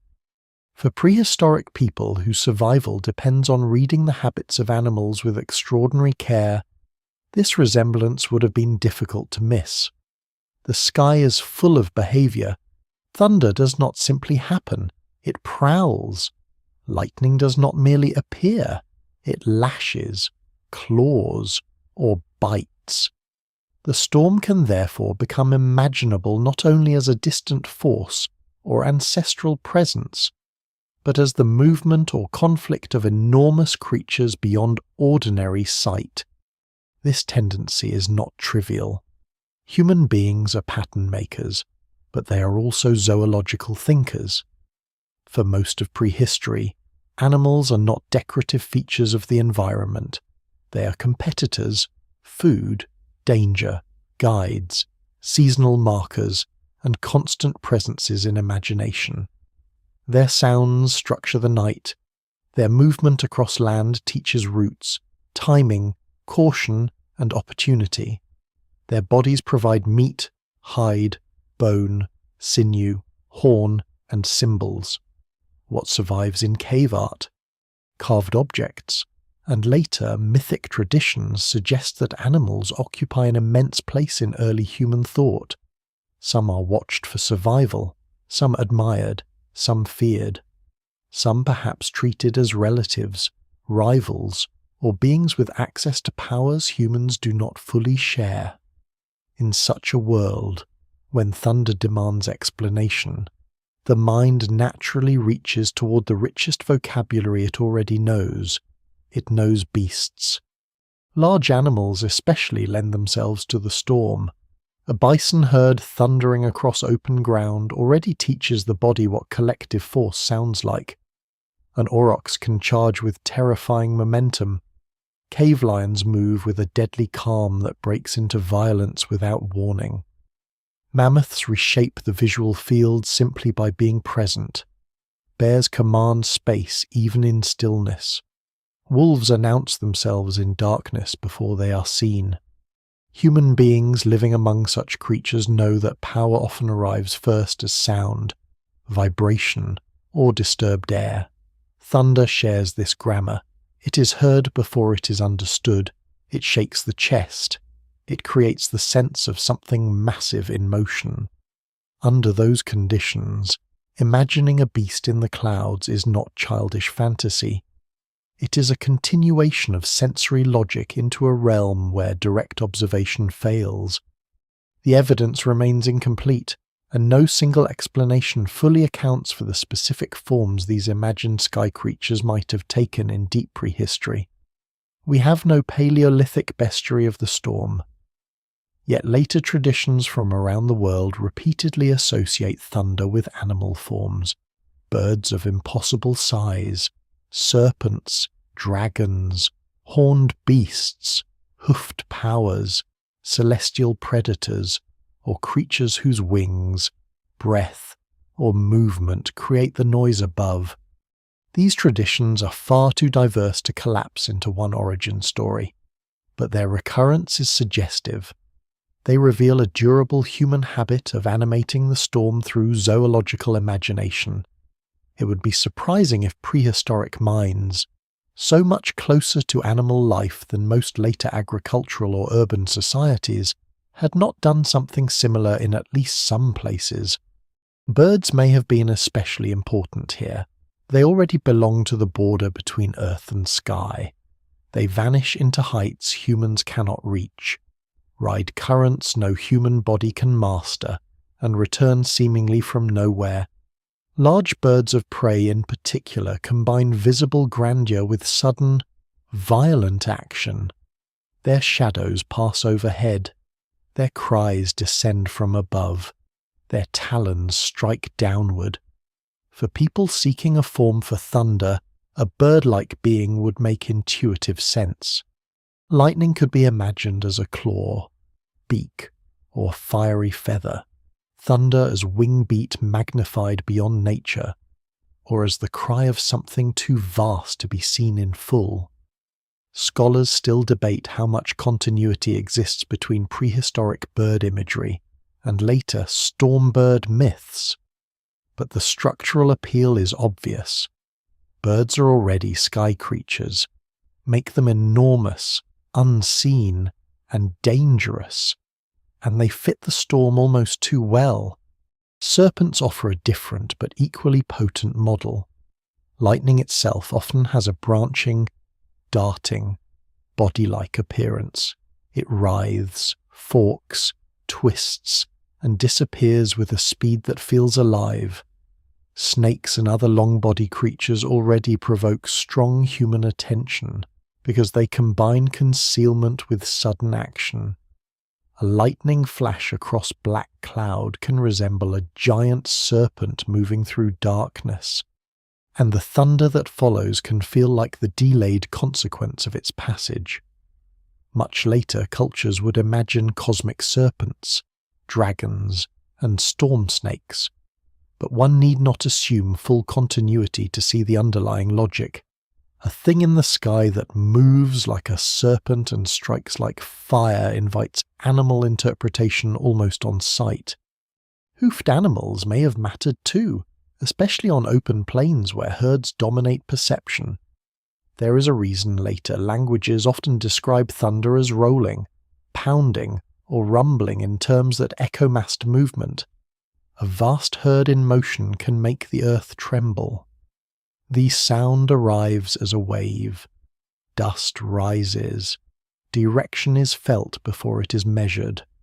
On Ice Age grasslands, where human groups sometimes followed or intersected with immense animal populations, the analogy between thunder and pounding bodies may have been immediate. The storm could be heard as running life overhead, perhaps as invisible herds crossing the sky, colliding or being driven by something stronger than themselves. What survives in the record suggests that prehistoric hunters were exquisitely sensitive to herd behavior and rhythm. Those rhythms may have furnished some of the earliest emotional templates for understanding thunder's role. There is also the possibility of conflict. Thunder seldom sounds stable. It cracks, collides, answers itself, retreats, and returns. In mountain country especially, one burst can rebound into many, making the whole sky seem full of impacts. Human beings often make sense of complex sound by turning it into interaction. Not one thing moving, but several things contending. The storm may therefore have been heard as combat among sky creatures, or between a creature and the land, or between rival powers hidden by cloud. Lightning becomes the strike, thunder the blow landing or the roar after impact. This would fit with a wider prehistoric tendency to see the world as populated by forces whose relationships matter. Animals fight, humans fight, predators and prey struggle. Why should the upper world be silent and still when the lower one is full of contest? Cave art and portable imagery cannot answer these questions directly, but they make them harder to dismiss. Prehistoric art so often privileges animals not simply as food sources, but as beings worthy of repeated, careful, dramatic representation. They're painted in motion, tension, strength, and mystery. Some images seem naturalistic, others strangely composite or placed in settings that scholars still debate. The exact meanings remain elusive, and it would be careless to read every powerful animal image as cosmological. Yet what survives in the record suggests that animals were not confined to the practical sphere. They lived in imagination as well. If so, then the storm, when interpreted through existing symbolic material, would likely have drawn on animal forms already dense with significance. There is a lesser-known point here that deserves attention. Humans are especially likely to detect agency in ambiguous sound when that sound resembles known biological patterns. A rustle may be wind or animal, but the mind tilts toward animal because the cost of ignoring agency is high. Thunder's irregularity, pauses, crescendos, and sudden attacks all resemble living unpredictability more than mechanical repetition. For prehistoric people, this would not necessarily produce a conscious theory of sky beasts every time they heard a storm, but it would make animalized interpretations emotionally persuasive.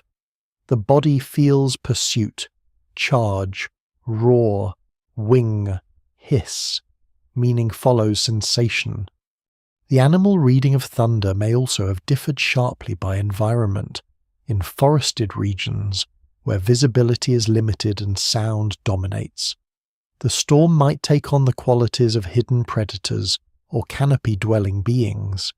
In open country, it might resemble herds or running masses.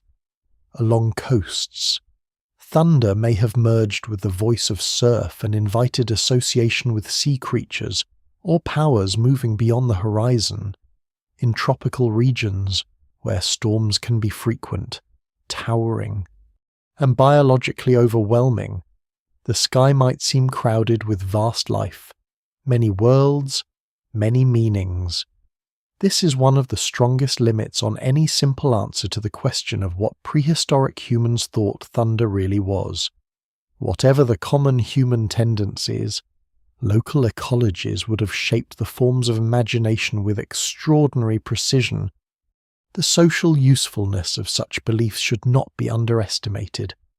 To imagine thunder as beastly is not only to explain it, it is also to place it within a familiar framework of caution and respect. Animals can be avoided, appeased, tracked, or read. Even if the storm beast remains beyond reach, thinking in those terms may help organize behavior. Do not cross exposed ridges when it prowls.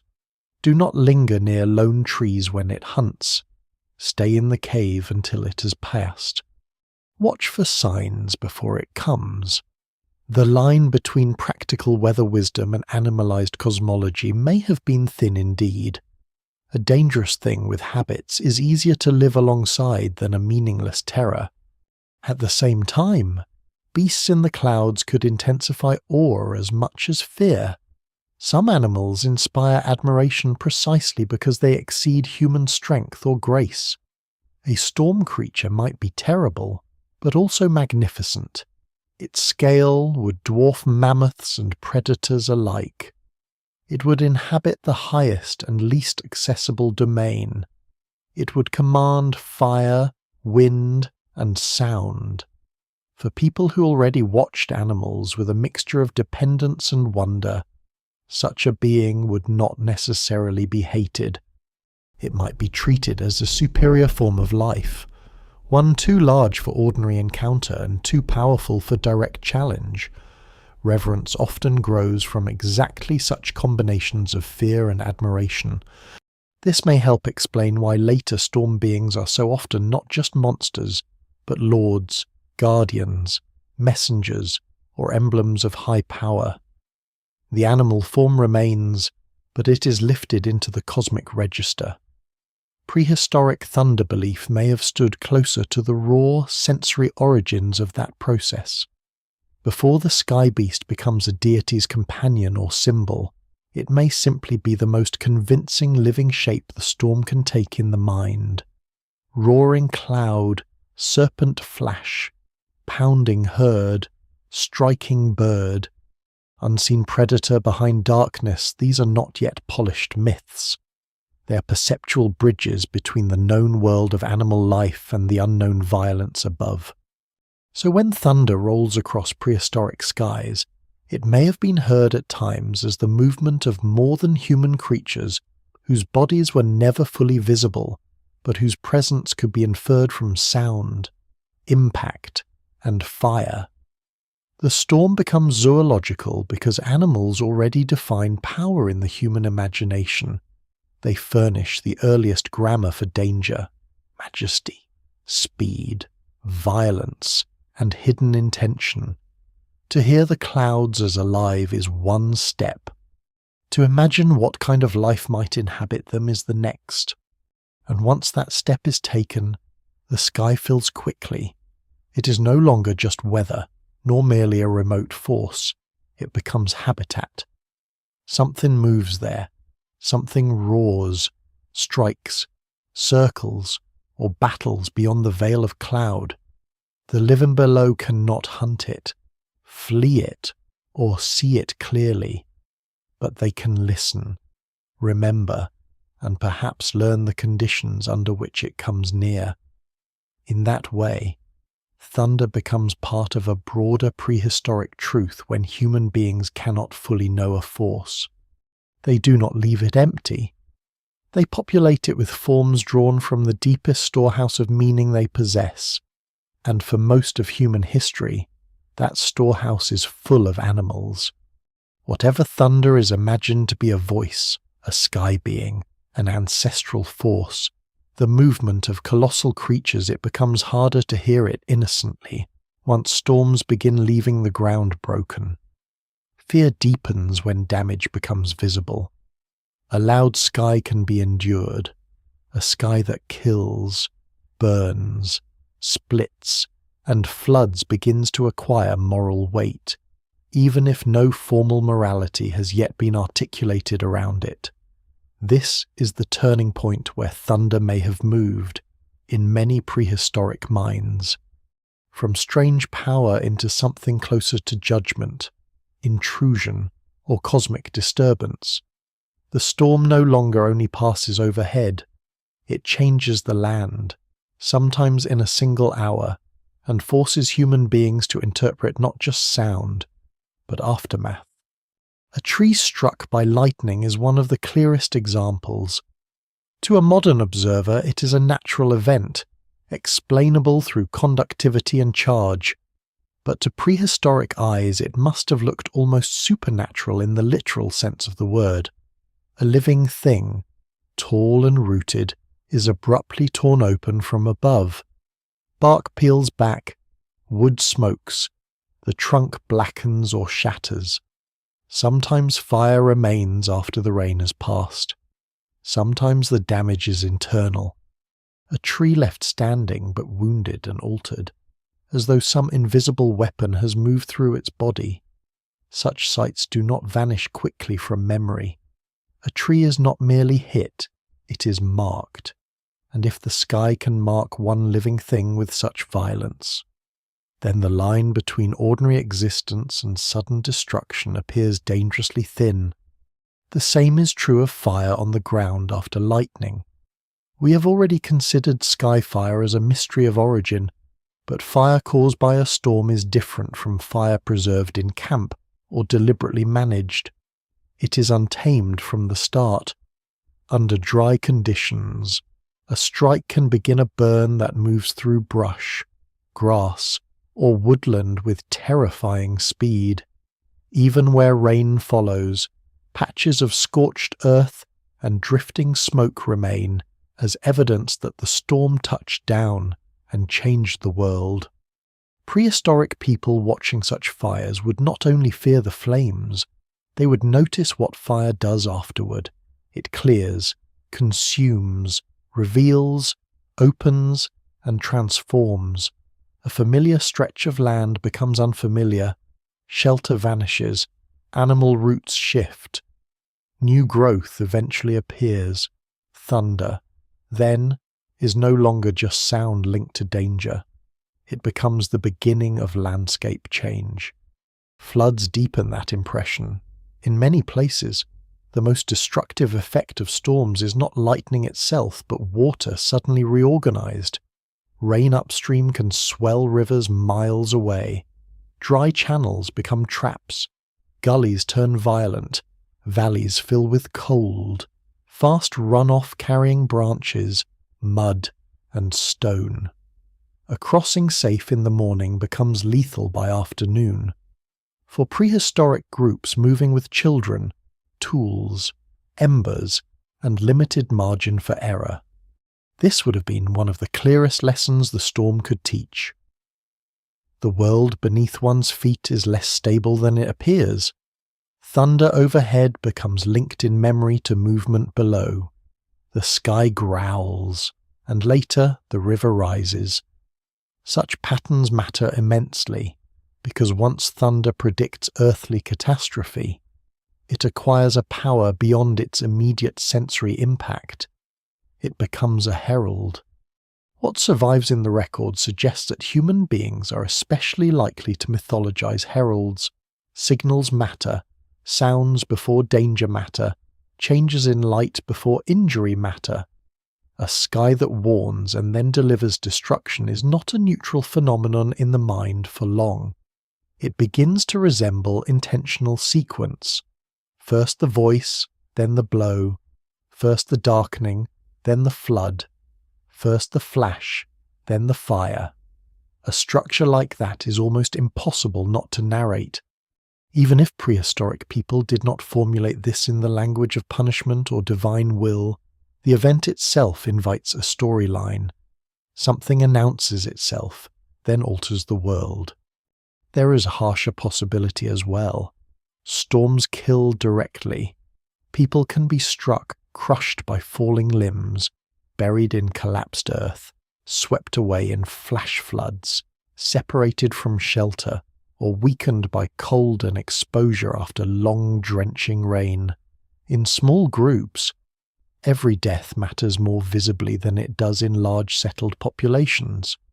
A single loss changes labour, memory, kinship, and survival capacity.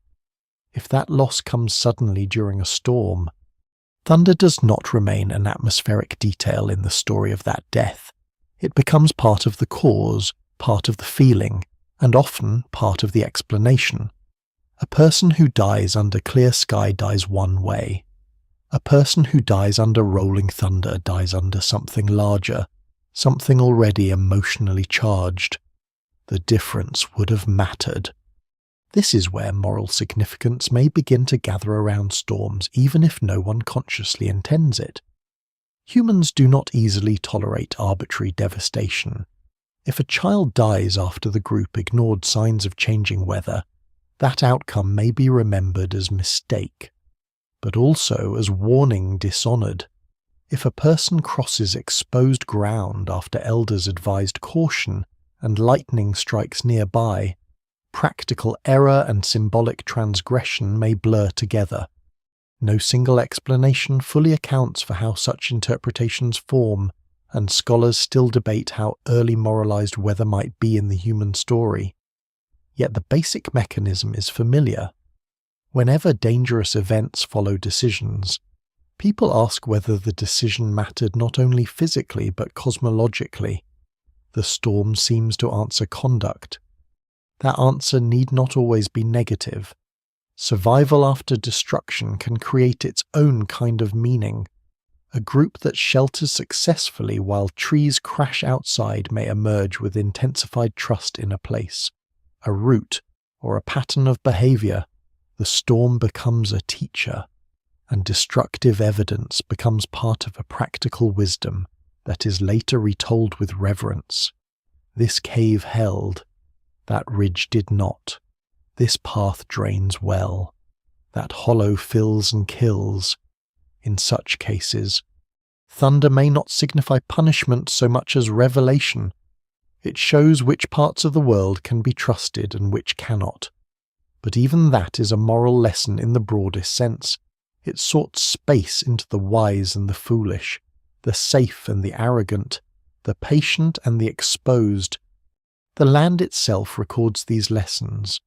Burn scars, fallen trunks, erosion cuts, toppled stones, rearranged stream banks. These are visible traces of storm violence that persist long after the sound is gone. Prehistoric people living intimately with the same terrain over repeated seasons would have read such traces carefully. A slope stripped by runoff or a grove blackened by fire becomes part of the memory map. Children are warned about it. Hunters alter routes around it. Stories attach to it. What survives in the record suggests that humans do not only remember dramatic events in language, they remember them spatially. The land becomes a mnemonic surface. A storm-marked place can therefore function almost like a permanent reminder that invisible power once acted there and may do so again.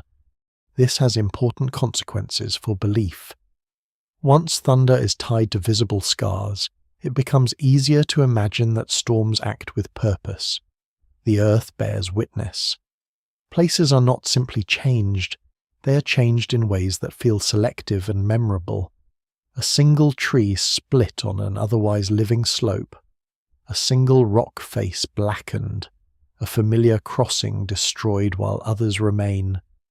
The appearance of selectivity pushes the mind toward intentional explanation, especially in societies where powerful events are already understood relationally. That does not mean prehistoric people necessarily believed every strike was personal. The storm is too large for that, too frequently collective in its effects. but some storm damage would almost certainly have felt targeted enough to become storied.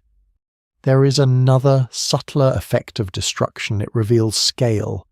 Human beings can build fires, break branches, drive animals, and shape small corners of their environment. A major storm shows them what far greater force looks like, not in theory, but in evidence spread across the ground. A forest edge torn apart, a floodplain rewritten, a sheltering tree gone, a fire line smoking across the slope. These are demonstrations. They tell the human mind that its own strength belongs to a much lower order. This recognition is humbling, but humility in prehistoric life is not abstract modesty. It is survival knowledge. One does not challenge a force that can redraw a valley in a night. One learns to read it, placate it, shelter from it, or narrate it in ways that make coexistence possible. The emotional result is powerful. Awe becomes heavier once mixed with grief.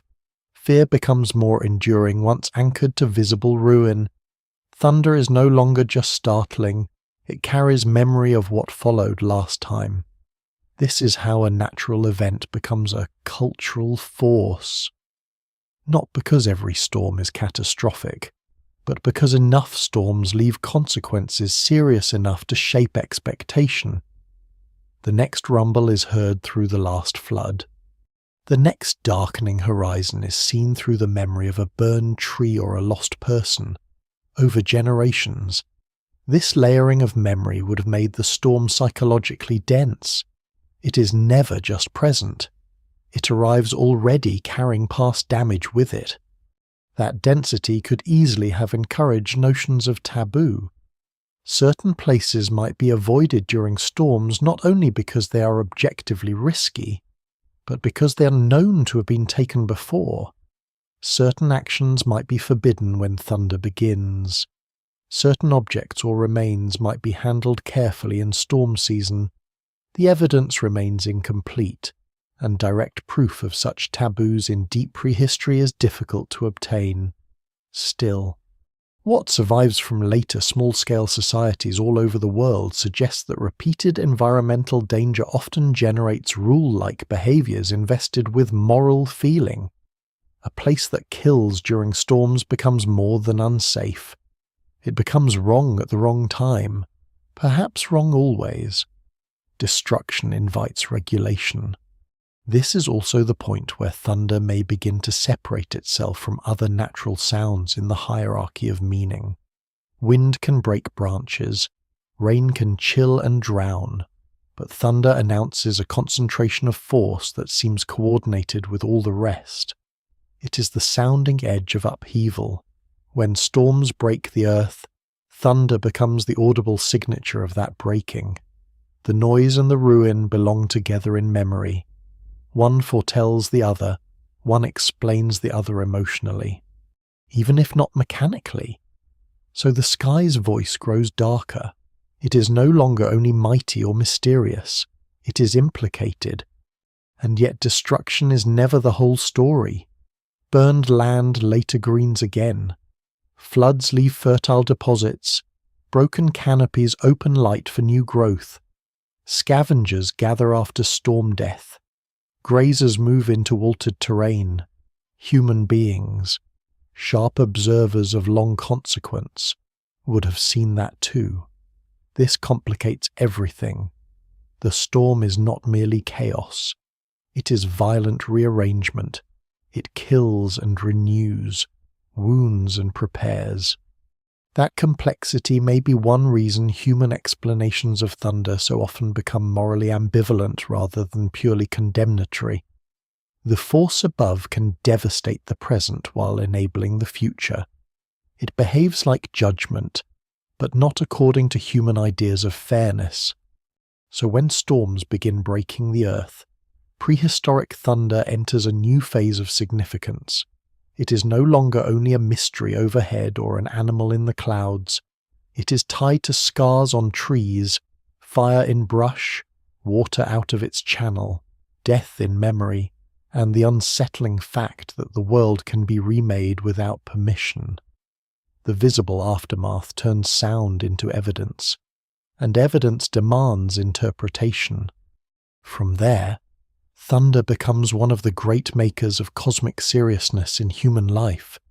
It proves that what lies beyond human reach can still descend into the everyday and leave lasting marks behind. The land remembers, the living remember, the dead may be added to that memory. Under those conditions, the storm does not remain a passing event. It becomes part of the moral topography of existence, one of the forces through which prehistoric people learn that the world is not only alive, but capable of violent correction, revelation, and change. If prehistoric humans ever tried to preserve what thunder meant, they did not do it in words that survive. They left no written record saying the storm was this and not that. What remains instead are marks in stone, traces in caves, repeated choices of place, burials, objects, and patterns that do not speak directly but still refuse to be silent. This is where the question becomes more difficult and, in some ways, more interesting. We move from experience into evidence. The sound of thunder itself is gone, but certain responses to mystery, danger, and the charged landscape remain visible enough to study. Archaeology cannot recover the full inner weather of prehistoric belief, yet it can show where fear, awe, memory, and symbolic thought seem to gather. And in those gathering places, thunder is at least one force worth listening for. Caves stand near the center of this problem. They preserve more than open ground can art: pigment, bones, footprints, hearth traces, and signs of repeated visitation across spans of time that are difficult even to imagine. Many prehistoric caves are not convenient living sites in the ordinary sense. Some lie deep underground, hard to access, dark, acoustically strange, and unsuitable for daily practical use. Yet people entered them anyway. They carried pigment inside. They painted animals on walls that firelight would make flicker with uncanny life. They marked surfaces, returned chambers, and sometimes treated the underground world as something more than shelter. Scholars still debate the full meaning of cave art and cave use, but few serious researchers believe every deep painted chamber was simply decorated at random. These places mattered. They concentrated attention. They organized movement and perhaps ritual.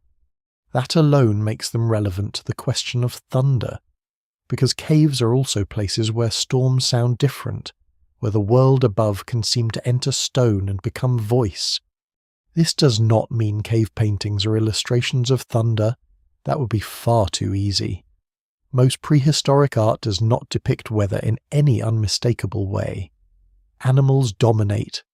Abstract signs appear: hands, lines, dots, and complex forms recur. The record is suggestive rather than explicit. Yet some scholars have proposed that certain abstract marks, zigzags, branching forms, repeated signs, or placement patterns may reflect altered states, environmental symbolism, or recurring mental structures through which natural forces were understood. These ideas remain debated.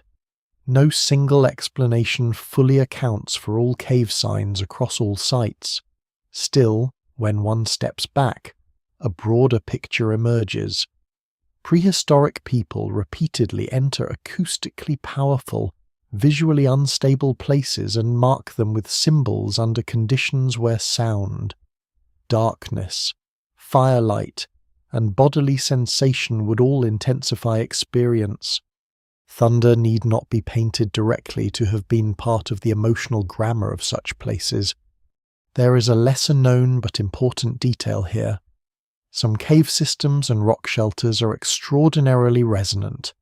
A clap, a call, A footfall or a distant rumble can produce effects that feel magnified or displaced. Modern researchers who study archaeoacoustics have sometimes found striking relationships between decorated chambers and spaces with unusual sound properties. Though the field remains cautious and sometimes controversial, the evidence is uneven, and scholars debate how much acoustic patterning can support strong interpretation. But the possibility matters. If certain locations within caves feel sonically charged, and if those same spaces attract marking, movement, or repeated attention, then sound may have played a larger role in symbolic behavior than earlier generations of archaeology were equipped to notice. Thunder, entering such spaces from outside or reverberating through them, would not have been a neutral backdrop. It would have participated in the place's power. Rock art outside caves offers another set of clues, though again indirect ones. Across many parts of the world, prehistoric and early traditional peoples carved or painted exposed surfaces, sometimes on cliffs, prominent boulders, or places with strong visual or topographic presence.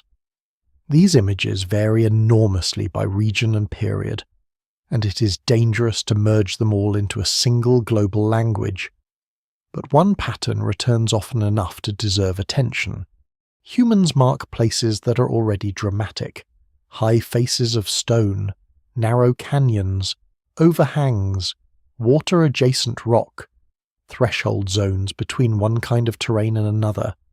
These are often the very landscapes where storms feel especially intense: a cliff that echoes thunder, a canyon that channels wind, an exposed wall above a valley where lightning is visible for miles. Such places already seem active before any image is added. Marking them may have been one way of acknowledging or negotiating the powers sensed there.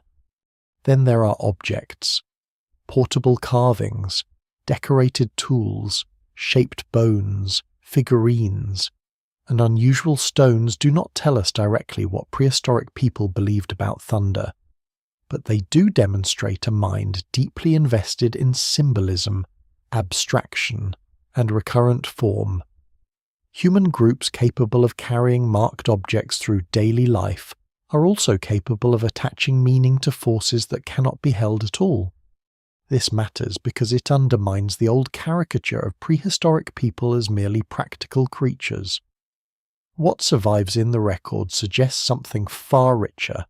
They organize experience through material signs, even when those signs remain opaque to us. Thunder, being one of the most powerful and least controllable experiences in their world, would almost certainly have been drawn into that symbolic economy somehow, even if the code is now lost. Burial sites provide yet another line of evidence: intentional burial, repeated treatment of the dead, ochre use, grave goods, and revisited mortuary spaces all point toward humans who invest death with meaning beyond disposal. Some sites seem to gather the dead in places that are visually or topographically striking. Others occupy caves or rock shelters where sound and enclosure matter.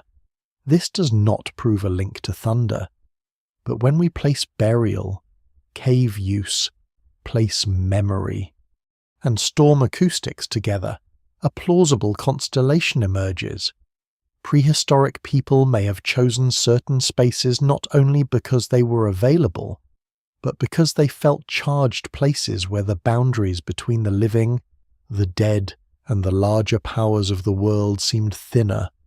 Thunder would have heightened exactly that feeling. Ethnographic comparison helps here, but only if used carefully. Anthropologists have long studied living and historically documented small-scale societies in which thunder is linked to spirits, ancestors, sky beings, giant birds, serpents, moral warning, territorial powers, or ritual obligations.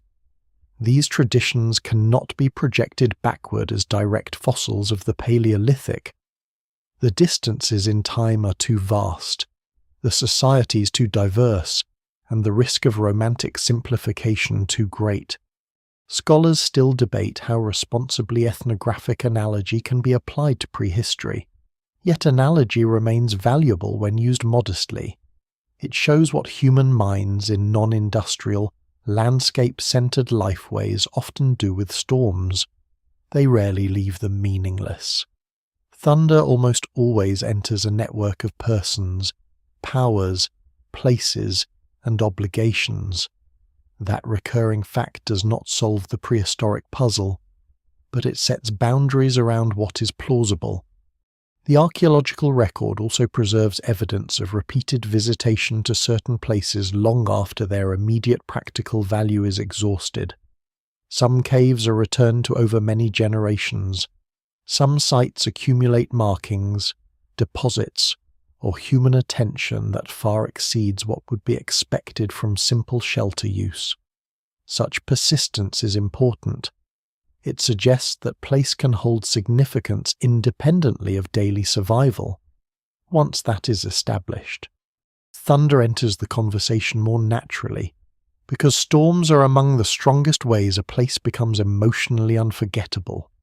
A resonant cave, a lightning-prone ridge, a valley notorious for sudden floods, these are exactly the kinds of places likely to anchor long memory.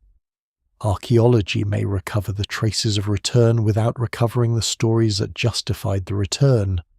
What survives in the record suggests something else as well. Uncertainty was built into prehistoric symbolic life. Not everything is representational, not everything is literal. Abstract signs recur across regions, but their meanings remain elusive. Human-animal composites appear in some art, but whether they reflect shamanic experience, mythic beings, performance, or something else is still debated. This ambiguity matters because thunder itself is ambiguous. It is heard more clearly than it is explained. A symbolic culture comfortable with layered meanings, composite beings, and charged abstraction would have had no trouble giving thunder multiple simultaneous identities. It could be voice and beast, warning and fire, ancestor and weather, all without requiring a single exclusive doctrine. There is also the possibility that some evidence is missing precisely because thunder belief may have lived more in performance than in durable objects. Gesture, timing, chant, silence, avoidance, group movement, or temporary offerings made during storms would leave little or no archaeological trace. This is one of the great frustrations of prehistory. The most vivid and socially powerful acts are often the least preservable, a community going quiet at the first rumble, moving toward a cave in a patterned order, placing embers carefully near the back wall, or refusing to cross certain ground when clouds gather. These would matter enormously in lived experience and vanish almost completely from the record. Archaeology is better at recovering stone than sound, repeated behavior than emotion. Thunder may therefore have been central in ways our evidence can only graze. That is why anthropology remains useful despite its risks. It reminds us that the absence of direct proof is not proof of absence, especially in matters of ritual and atmosphere. In many societies, the meanings of storms are carried not in monumental artifacts but in seasonal habit, taboo, oral memory, and small acts whose power lies in repetition rather than in permanence. Prehistoric thunder belief may have worked much the same way. The land would hold some traces, stone would hold a few. The rest would have lived in bodies and timing when to leave, where to gather, what not to do, how to listen. So the marks left in stone do not tell us what prehistoric humans thought thunder really was in any final sense. They tell us something subtler and more important. They show that humans in deep time repeatedly recognized certain places as charged, repeatedly entered spaces where sound and darkness transformed perception, repeatedly buried their dead with care, repeatedly made symbols in landscapes that were already acoustically and visually dramatic. and repeatedly returned to sites that seemed to have held more than simple utility. Thunder belongs naturally within that world of charged encounter. It may not always be visible in the evidence, but the evidence makes room for it everywhere. This is perhaps the strongest conclusion archaeology allows. Prehistoric humans were not merely adapting to weather, they were constructing meaningful worlds inside powerful environments. They marked, revisited, remembered, and differentiated places according to more than practical convenience. In such worlds, thunder would not have been reduced to noise. It would have been part of the force that made some places sacred, some dangerous, some ancestral, and some unforgettable. Stone cannot repeat the sound for us, but it can show where people once stood when the sky spoke and where they kept returning afterward, as if something in those places had never fully gone quiet. For all the patterns that seem to emerge living skies, skyfire, ancestral voices, beasts in the clouds, marked landscapes, ritual places, there remains a stubborn and necessary boundary. The evidence does not speak plainly. It never has.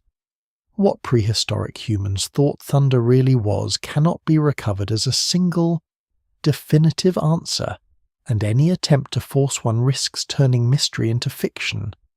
This is the point where interpretation must slow down, where confidence gives way to caution, and where the limits of knowledge become part of the story itself. Thunder, for early humans, may have been one of the first great questions that could never be fully settled, and in that sense, it mirrors the position we are still in today. Looking back across a silence we cannot entirely fill. Archaeology gives us fragments. Anthropology gives us parallels. Cognitive science offers models of how human minds tend to work under uncertainty. Environmental study reconstructs the conditions in which storms occurred and the pressures they imposed. But none of these disciplines can step directly into the minds of people who lived tens of thousands of years ago. Scholars still debate how far we can go in reconstructing prehistoric belief without crossing into projection. Some argue for cautious minimalism, limiting claims to what can be tied closely to material evidence. Others accept broader inference, drawing on cross-cultural patterns and recurring features of human cognition. Between these positions lies an uneasy but necessary balance. We can see tendencies, we can outline possibilities, we can identify structures of thought that are likely, but we cannot assign precise doctrines to people who left no written words behind. This uncertainty matters, because it forces us to separate what is known from what is imagined.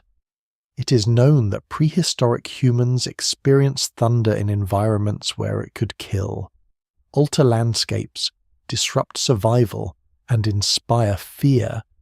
It is known that they were capable of symbolic thinking, ritual behavior, burial practices, artistic expression, and long-term memory tied to place. It is known that they inhabited landscapes in which sound, darkness, and terrain could transform perception dramatically. From these foundations, it is reasonable to infer that thunder was meaningful, not ignored, and likely interpreted through the same symbolic capacities that shaped other parts of life. But beyond that, the ground becomes less certain.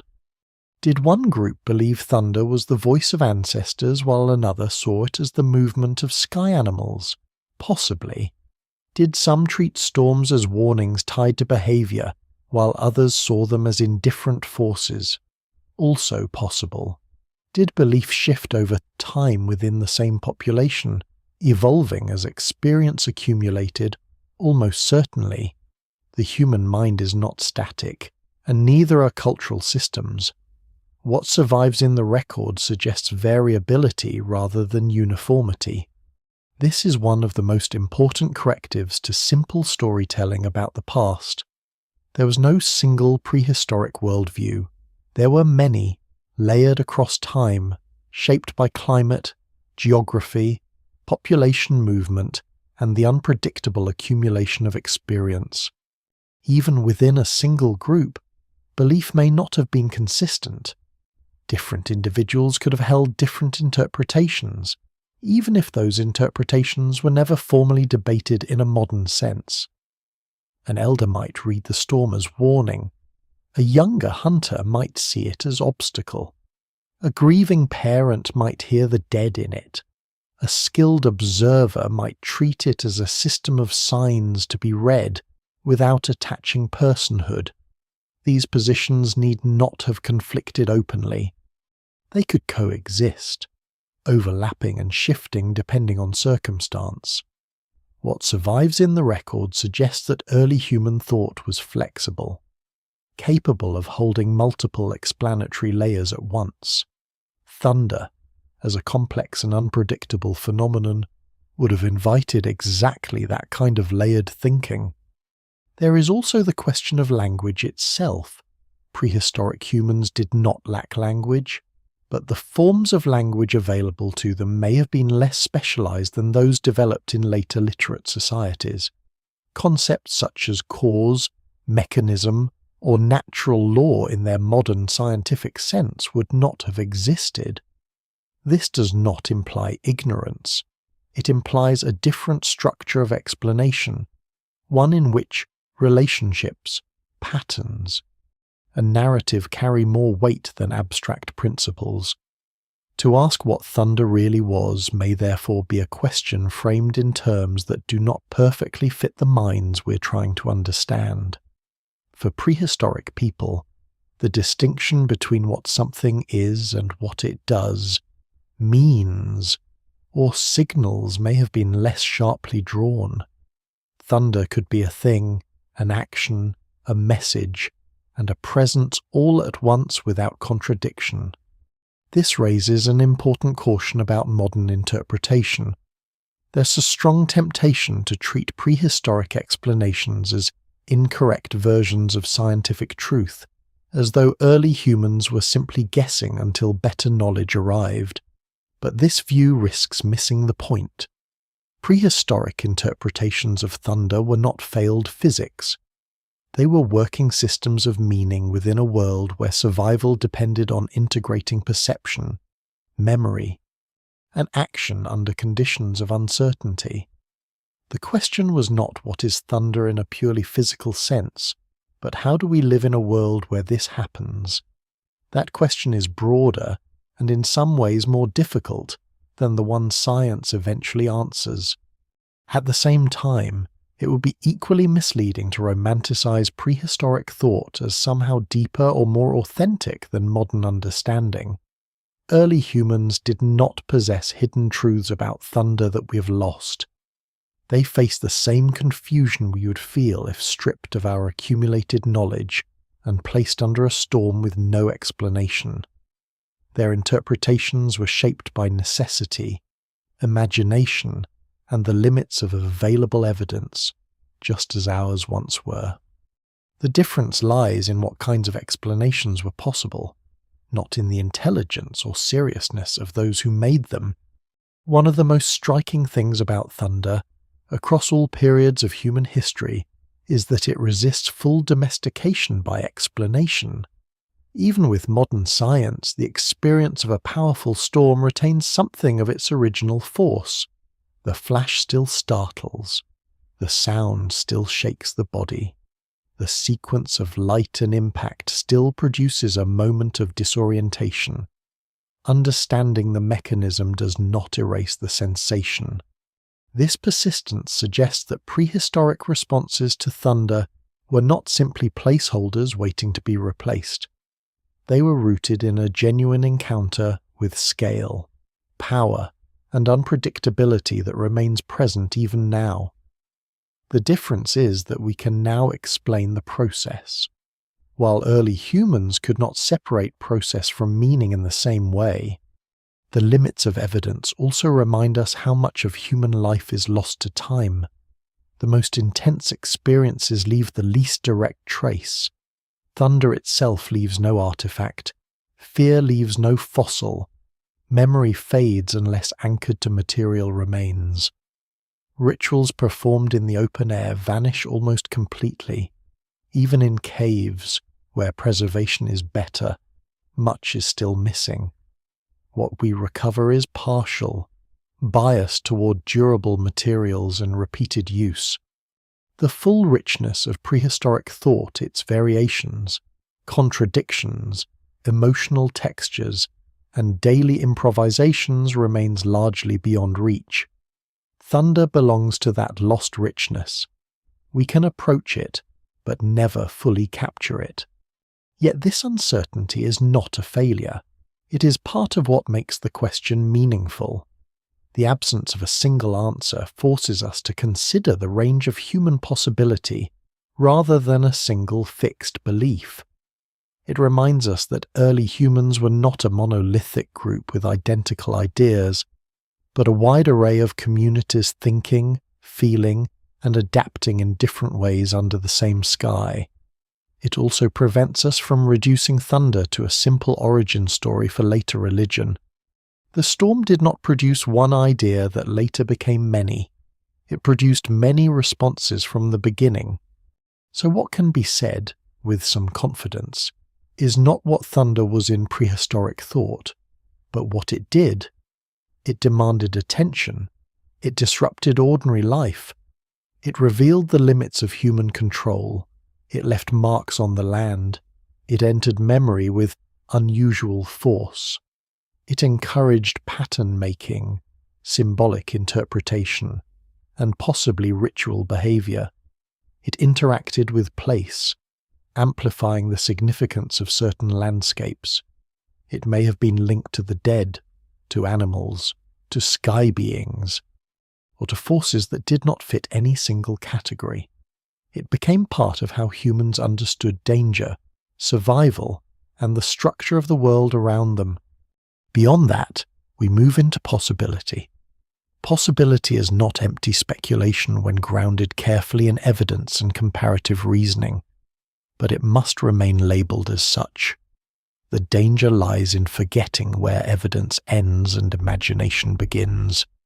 Scholars still debate exactly where that line should be drawn, and the debate itself reflects the complexity of the subject.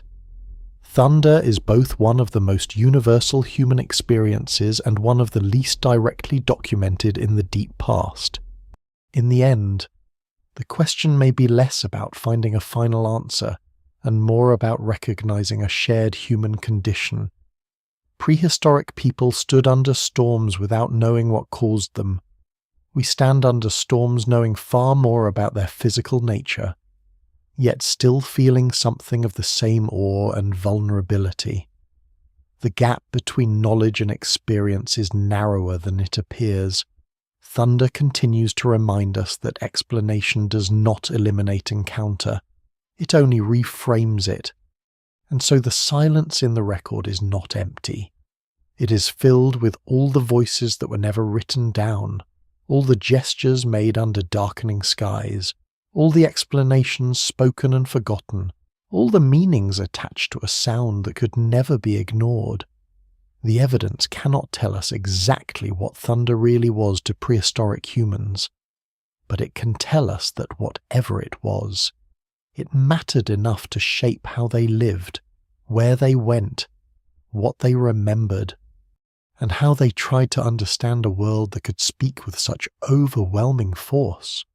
What thunder really was to prehistoric humans almost certainly depended on where they stood when they heard it. This is one of the clearest truths that emerges once the search for a single, universal explanation begins to loosen. The storm above an Ice Age plain is not the same event as a storm above tropical forest, above a cold northern coast, above a desert edge, or above a mountain pass where cloud and rock seem to join. The physical mechanism may be the same in the broadest sense, but lived experience never is. And for human beings who know the world through direct exposure rather than abstract theory, lived experience is what belief grows from. Many worlds, many meanings. Thunder may have belonged to the same sky, but not to the same mind everywhere. On the great cold plains of the Pleistocene, where distance opens in every direction and weather can be watched advancing for miles, thunder would have carried a distinct emotional structure. There, the storm is often visible before it is near. Dark masses gather on the horizon. Light changes across huge stretches of land. The air cools, then tightens. Herds shift their movement in visible patterns. People can look outward and see the approach of danger as an event crossing space. Thunder in such a setting may have felt vast and mobile, less like an overhead ambush than like a power travelling across the world with intention. The long roll of sound over open ground could suggest movement more than enclosure. Perhaps herds in the sky. Perhaps something enormous crossing the upper distance. Perhaps a force surveying the plain as living beings below search for whatever shelter the land allows. This would have shaped not only feeling, but inference. On open land, cause is often imagined through movement. One sees where animals come from. One sees predators closing distance. One sees dust, wind, and shifting cloud lines. Thunder arriving across a broad horizon therefore invites interpretations tied to passage, pursuit, or mass. A sky being on the plain might not be imagined as hidden in a specific cave or mountain, so much as coursing over the earth above all visible routes. A migratory power, a roaming herd, a celestial hunter, or an immense agency with no fixed dwelling. What survives in the record suggests that people of wide open environments were deeply attuned to scale, direction, and movement at great distances. Their storm beliefs, if we could recover them, may well have reflected those same dimensions. Mountain country would have produced something else entirely. There, weather does not merely cross the world, it gathers, breaks, multiplies, and seems to choose its ground. Peaks pull cloud around themselves, valleys hold cold air, thunder rebounds from slopes and returns from impossible angles, making one strike sound like many. Lightning clings to exposed heights and ridge lines. A person sheltering beneath rock while a storm detonates around the summits does not experience the sky as distant movement. The sky is close, compressed, entangled with stone. Under such conditions, it is easy to understand how mountains might come to seem like privileged sites of contact, danger, or habitation. Whatever powers make thunder may appear to live in the heights, descend from them, or gather there before moving outward. The evidence remains incomplete, but mountain storms may have encouraged some of the strongest place-bound beliefs about thunder in prehistory. A summit wrapped in black cloud while the valleys echo with repeated blows does not feel like neutral meteorology. It feels chosen. High places attract the storm and therefore attract interpretation.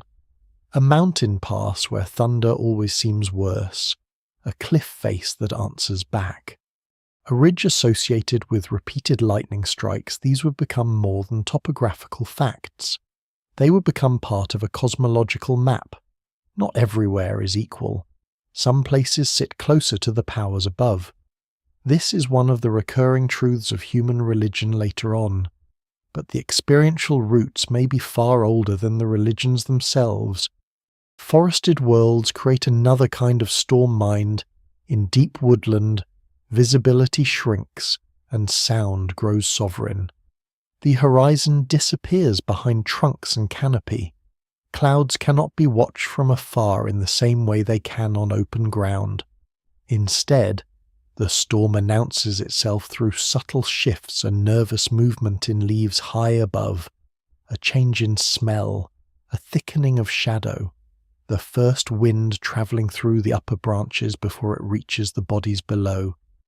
Then comes the crack overhead, immediate and disorienting, with lightning sometimes visible only in fragments through leaves. A forest storm is intimate. It does not arrive across the world. It enters the space one is already in. Thunder under those conditions may be more easily imagined as a hidden presence moving through living things, in the trees, among the branches, within the dark mass above. This matters because forests are already full of unseen life. Sounds begin without visible source. Predators, birds, insects, and shifting foliage train the mind to expect agency in obscured space. Thunder joins that acoustic ecology without ever fully belonging to it. It is too large, too sudden, too total. But the interpretive habits formed in such environments may have favoured concealed beings, canopy powers, or presences that travel through the trees rather than across open heaven. The storm in forested country might not be thought of as a distant god of the sky so much as an infiltrating force, one that descends into the world through branches, trunks, and dark cover. Lightning striking a tree would only intensify that impression. The forest itself becomes the place where thunder takes hold. Coastal worlds introduce yet another variation. Along shorelines, storm sound mingles with surf, wind, and the ceaseless movement of water. The horizon opens again, but it is a different kind of openness from the plain. Beyond the visible edge lies not more land but the sea, already a source of vastness, danger, and uncertainty. Thunder over the coast may therefore have been entangled with marine imagination, clouds rising over water, lightning striking beyond sight, the sea darkening before a storm, the surf amplified by wind and rain. These experiences could make thunder feel less like a land-roving power and more like something emerging from or governing the waters beyond human reach. Later traditions across the world often place sea serpents, storm birds, or oceanic powers at the edge where sky and water meet. Prehistoric coastal peoples may have heard similar possibilities long before formal myth recorded them. In arid or semi-arid landscapes, the meaning of thunder might tilt differently again. There, rain is not merely inconvenience or danger, it can be relief, renewal, and survival. A storm that breaks long dryness may be feared for lightning and flood, but welcomed for what follows. The smell of first rain on hot dust, the sudden filling of hollows, the reappearance of plant growth, the movement of animals toward new water. These are powerful associations. Thunder in such places may have been treated with a more openly double character than elsewhere, not only as threat but as promise. A force capable of terrifying noise may also be the herald of life returning. This duality is likely ancient. A sky that growls and gives water is not easy to classify as enemy. It becomes capricious, powerful, necessary. Tropical environments may have encouraged still different responses. Frequent storms, towering cloud structures, explosive thunder, and intense lightning make the atmosphere itself feel densely inhabited. Where storms recur often, people may become more practically skilled at reading and enduring them, but repetition does not necessarily reduce their symbolic charge. It may instead diversify it. Some storms threaten little and pass quickly. Others flood, kill, or transform the landscape. In such places, people might distinguish many kinds of thunder, many moods of the sky, many categories of storm being or storm condition. Scholars still debate how finely grained prehistoric weather classifications may have been. But what survives in ethnographic comparison suggests that communities living close to environmental variation often develop extremely nuanced ways of distinguishing natural events long before scientific formalization. Thunder may have been one phenomenon with many names in practice, even if none survive to us. Cold northern environments would have created their own emotional structure. Storms there bring not only noise and lightning, but chilling rain, exposure, and the rapid collapse of bodily safety. A wet body in cold wind is a serious problem. Thunder in such conditions may have carried especially strong associations with vulnerability, fragility, and the narrow margin between survival and death. Open shelter, preserved fire, dry hides, and coordinated group movement become urgent. In such worlds, thunder might be heard less as dramatic spectacle and more as warning from a harsh and watchful sky, a sign that the body's limits are about to be tested. Beliefs born in cold may therefore have emphasized endurance, caution, and the dangerous authority of weather more strongly than the exuberant abundance associated with storms in greener regions. These variations do not cancel one another. They reveal a larger truth. Prehistoric humans were not merely interpreting thunder through generic primitive belief, a phrase that obscures far more than it explains.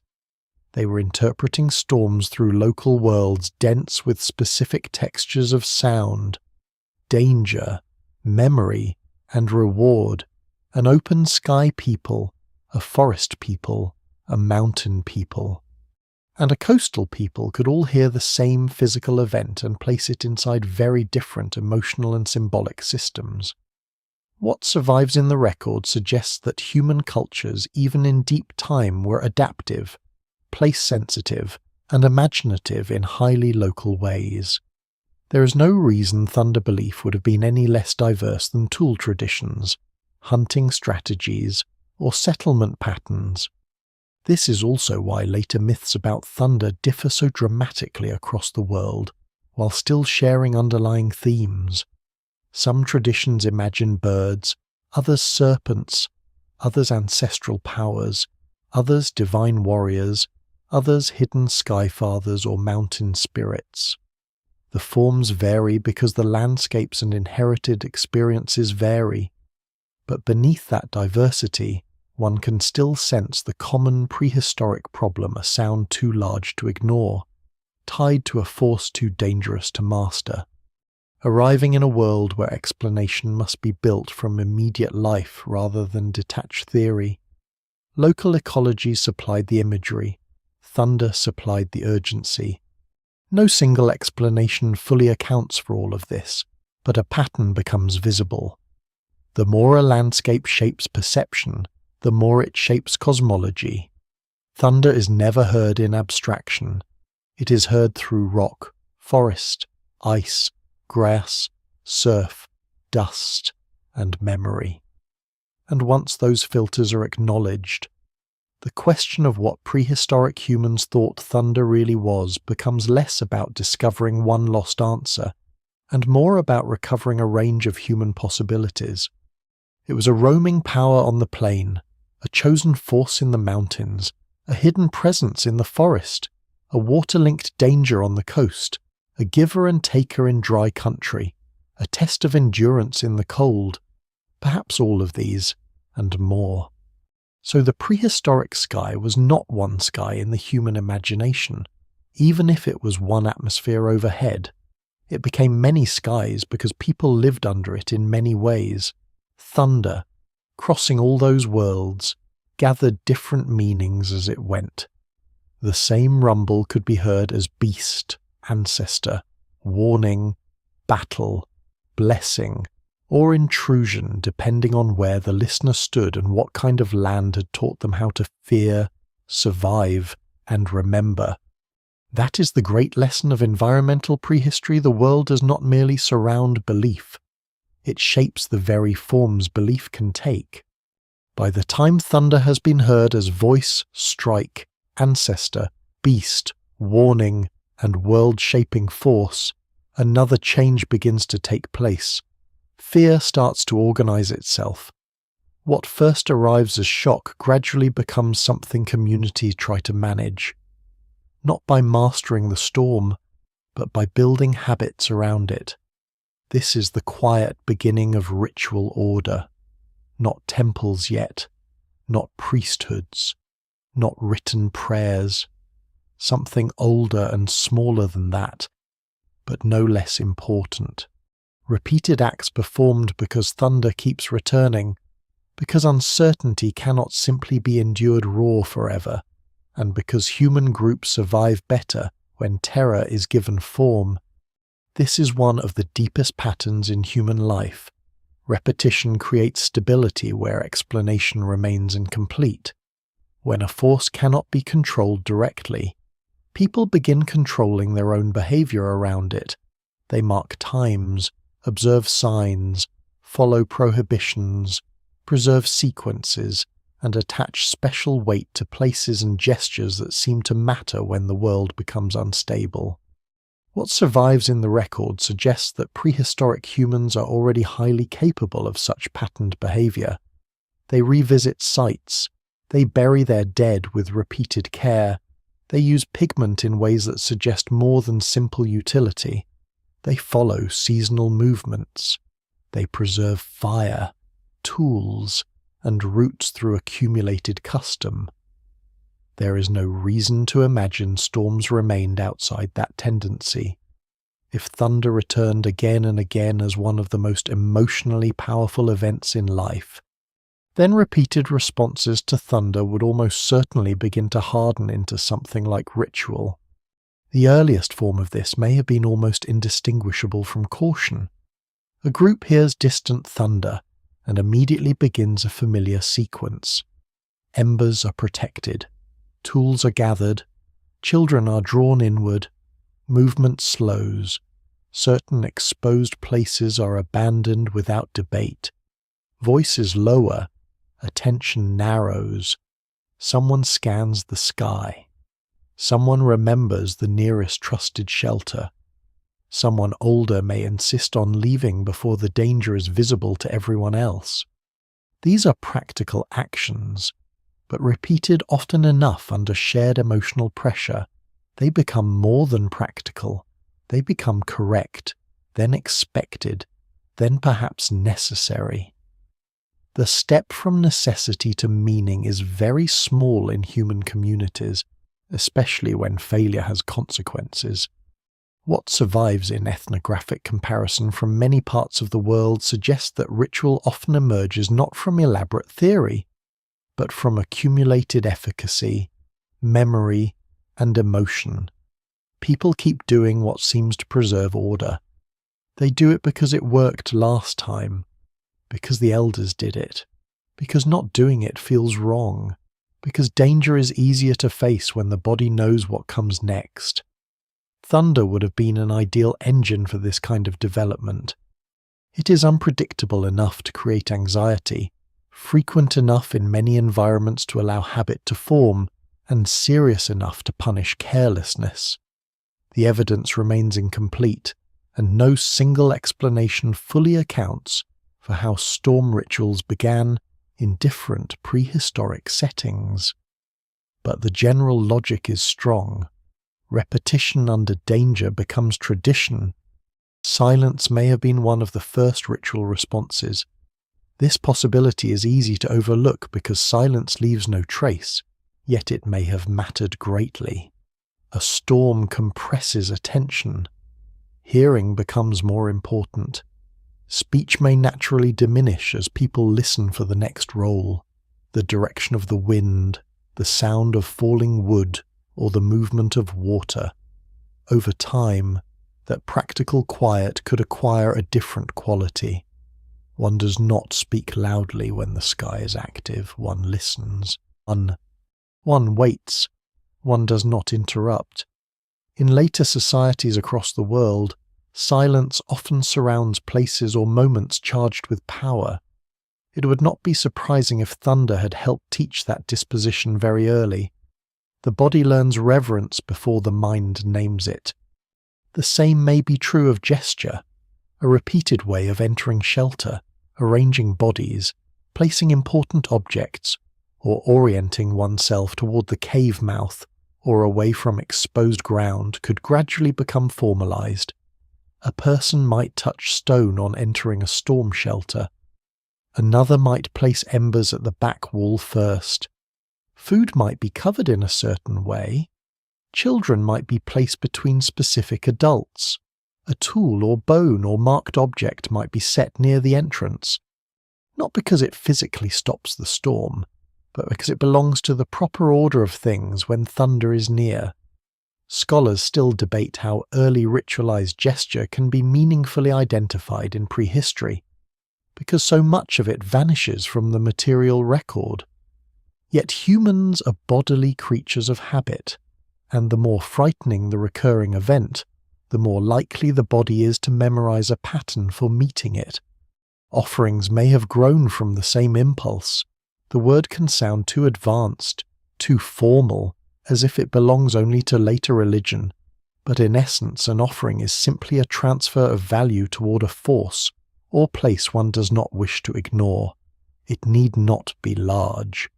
A morsel of food left near a shelter entrance, a branch placed in a significant spot, a pigment mark, a stone set carefully where others were already placed. These acts might begin as gratitude after survival, as a way of acknowledging a place that held the group through the storm, or they might begin before the storm, as a hopeful gesture toward forces above or within the land. The archaeological record rarely lets us distinguish with confidence between mundane discard and intentional deposit in small cases, so caution is necessary. Still, what survives in many prehistoric contexts suggests that people sometimes place things deliberately in ways utility alone does not explain. Thunder may have been one of the pressures that gave such acts emotional urgency. Taboo is another likely development. Dangerous forces often generate rules that feel moral even when their origin is practical. Do not linger on the ridge when the sky darkens. Do not stand beneath the lone tree. Do not cross the stream after the first heavy rumble. Do not point, shout, laugh, or behave carelessly when thunder is overhead. Do not disturb certain places during storm season. These kinds of rules could arise from observation, but once attached to fear, memory, and shared correction, they become more than advice. They become part of the moral fabric of group life. One obeys not only because it is safer, but because disobedience feels like a breach in the right relation between humans and power. This is one of the key ways ritual order emerges. Action becomes ethically charged through repetition in the face of danger. Children would have been central to this process.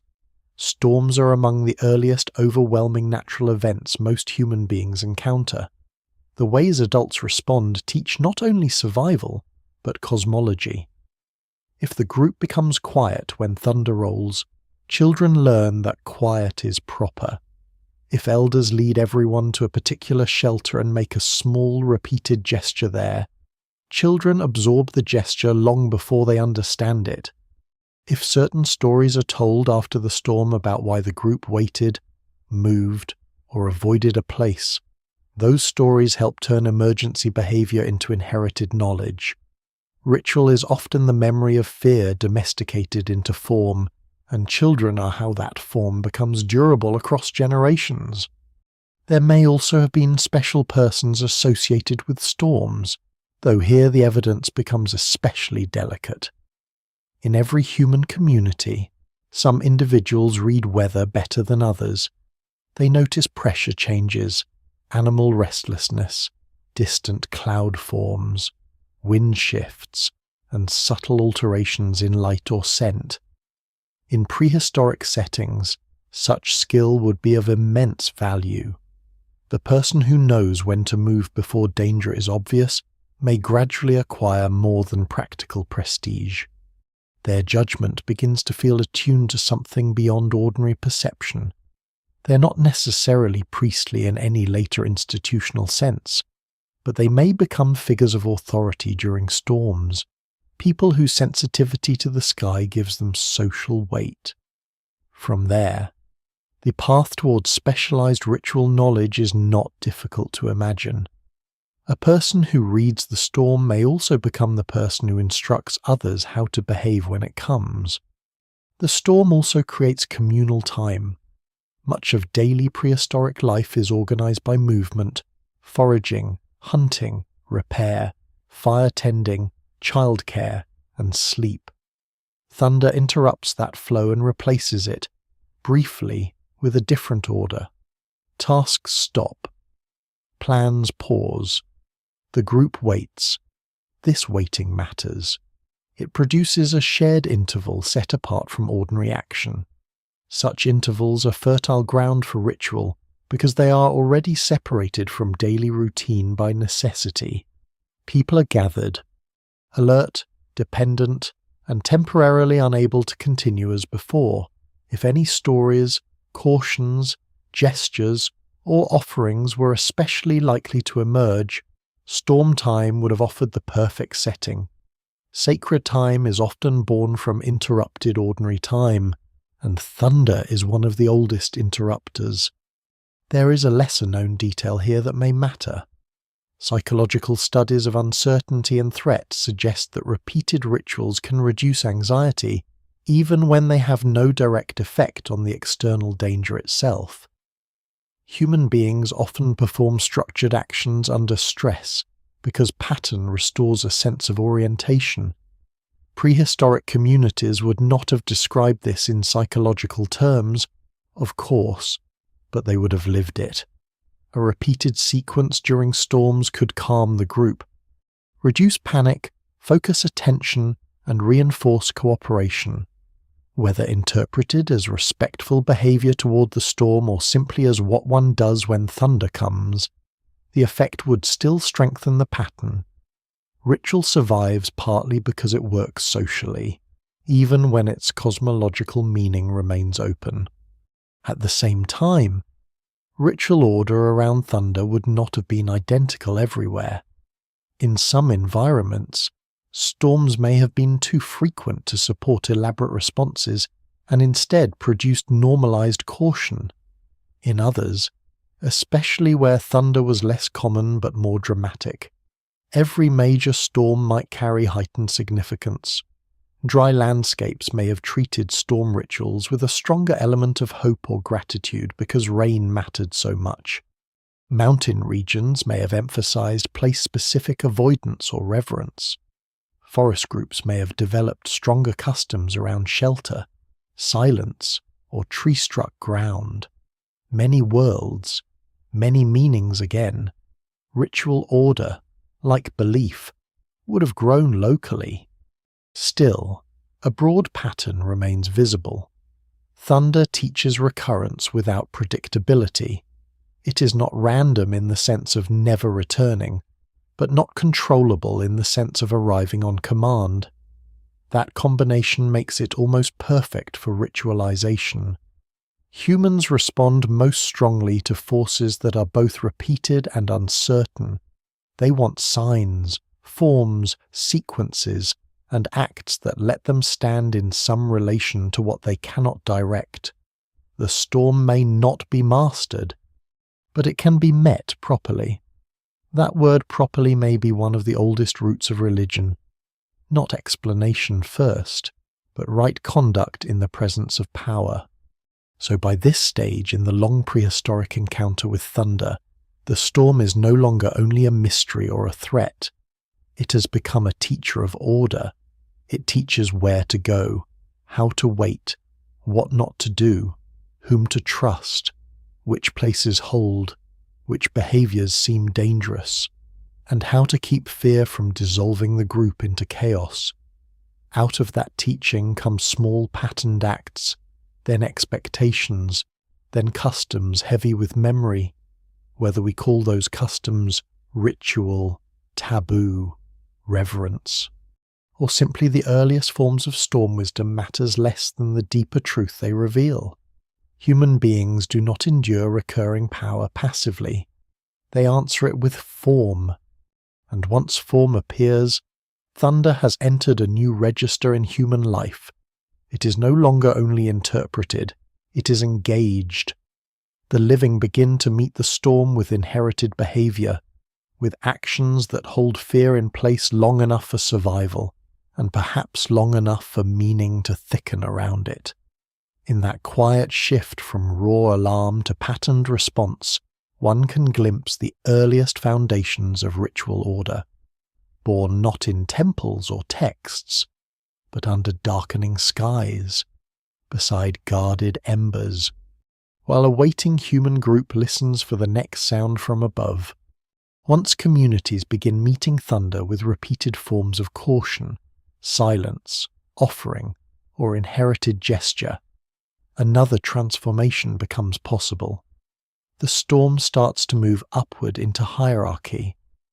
What was once an unnamed force of fear can gradually become the domain of a being, or a class of beings, greater than animals, greater than ancestors, greater even than the dangerous landscape itself.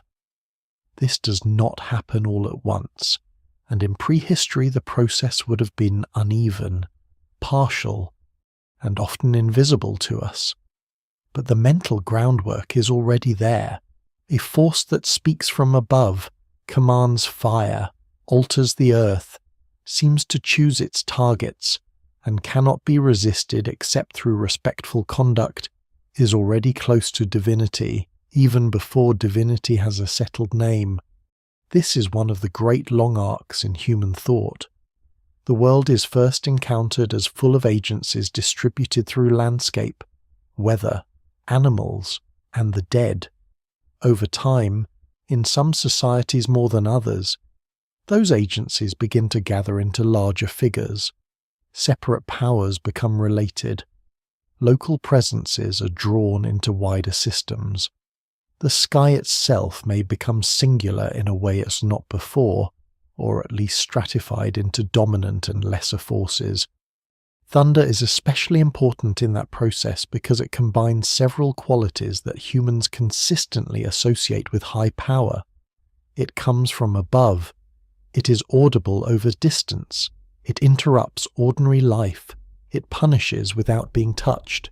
It is tied to light, darkness, rain, fertility, fire, and death. Few natural phenomena occupy so many symbolic territories at once. If any recurring force was likely to rise from charged mystery into the rank of supreme or near supreme power, thunder was a strong candidate. What survives in the later archaeological and historical record across many early civilizations suggests that storm deities often become central very quickly.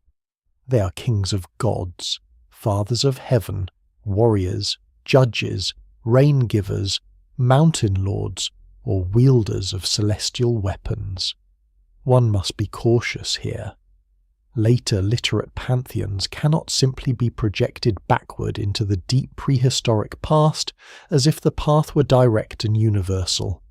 Scholars still debate how continuous the transition really is between Paleolithic symbolic life and the formal gods of Neolithic and Bronze Age societies. There are huge changes in settlement, social hierarchy, agriculture, monumentality, and political organization along the way. Yet beneath those changes, one can still see older patterns hardening into grander forms. A sky that once acted alive becomes a sky ruled by someone. A thunderous strike becomes a weapon. A dangerous height becomes a divine dwelling. A storm that once signaled presence becomes the speech of a god. This does not mean prehistoric people were secretly worshipping Zeus, Indra, Teshub, Perun, Thor, Shango, or any other later thunder figure in embryonic form. That would be far too simple. The names, myths, and institutions come much later and belong to their own worlds. But the mental architecture that makes those gods plausible is much older. By the time writing records thunder gods, human beings have already spent tens of thousands of years hearing the sky as active, watching lightning mark the earth, treating mountains and storm-prone places as charged, connecting violent weather to survival and memory, and developing ritual behaviors around forces above. Later storm gods are not inventions out of nothing. They are refinements, concentrations, and political expansions of much older human habits of perceiving power. The move from force to figure may have happened through story long before it happened through formal religion. A community does not need a temple to imagine that thunder belongs to a great being. It only needs repeated encounters that seem patterned enough to support narrative. Why does the storm strike high places? Because that is where the power dwells. Why does lightning fall like a sudden downward line? Because it is thrown, cast, or wielded. Why does thunder come after the flash? Because it is the sound of impact, or the voice that follows action, or the roar of whatever moved across the cloud. Why does rain sometimes come with thunder and restore the land? Because the same power that punishes also grants. Narrative gathers these observations into person-like coherence.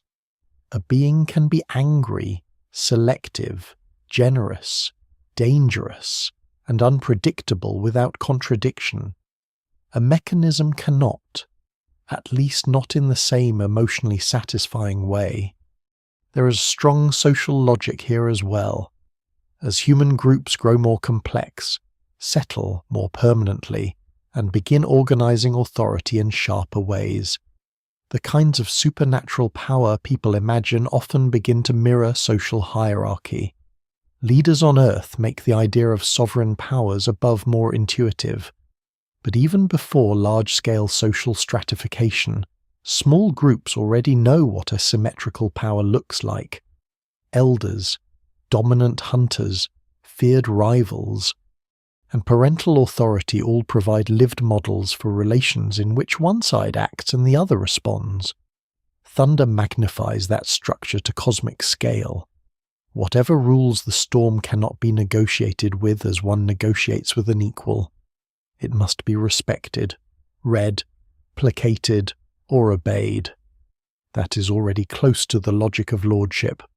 Mountains may have played a major role in this elevation of storm power. We've already seen how peaks attract thunder and seem to draw the sky downward. Over long periods, such places could become natural homes for increasingly anthropomorphic or superhuman presences. A force once diffused across the storm might begin to seem concentrated in a height. The mountain is where cloud gathers, lightning strikes, and thunder is heard most terribly. It becomes an axis. Later religions repeatedly place gods on mountains for this reason, among others. The pattern is so widespread that it may preserve something very old indeed, the intuition that high places are closer not only to sky, but to authority. In prehistoric settings, before formal architecture could create artificial sacred elevation, mountains already did the job. Weapons are another revealing development. Lightning looks armed. It cuts, forks, lands, and leaves damage like the trace of a thrown or projected force. This may be one of the oldest bridges from raw weather to divine intention. A beast in the sky explains motion. An ancestor in the storm explains presence. A god with a weapon explains selectivity and violence. Once humans begin making increasingly sophisticated projectiles and tools, the analogy only sharpens. A flash from above resembles an attack. The thunder that follows becomes either the sound of that blow or the triumphant voice of the striker. The evidence remains incomplete, but it is not hard to imagine that as human technologies of force developed, they fed back into how storms were conceptualized. The heavens seem to possess the perfected version of human striking power. At the same time, thunder's connection to rain would have pulled storm power toward fertility and provision, especially in regions where water governed survival closely. A sky being who brings thunder may also bring relief. A god of storm is therefore rarely only a destroyer. This duality is crucial. Deities with only one emotional note tend not to become central in durable cosmologies. powers that terrify and sustain, however, fit human experience more closely. The storm punishes exposed arrogance, but it also fills the river, cools the land, and wakes dead soil into growth. Later agricultural religions would emphasize this strongly, but the root experience is older than agriculture. Even hunter-foragers know that a storm can transform the future of a landscape. So if thunder rises into divinity, it carries contradiction with it from the beginning. Another path from prehistoric thunder belief to later sky gods may run through ritual specialists. Once some individuals become trusted interpreters of weather, guardians of correct conduct during storms, or mediators at charged places, the powers they deal with may gradually acquire more defined identities.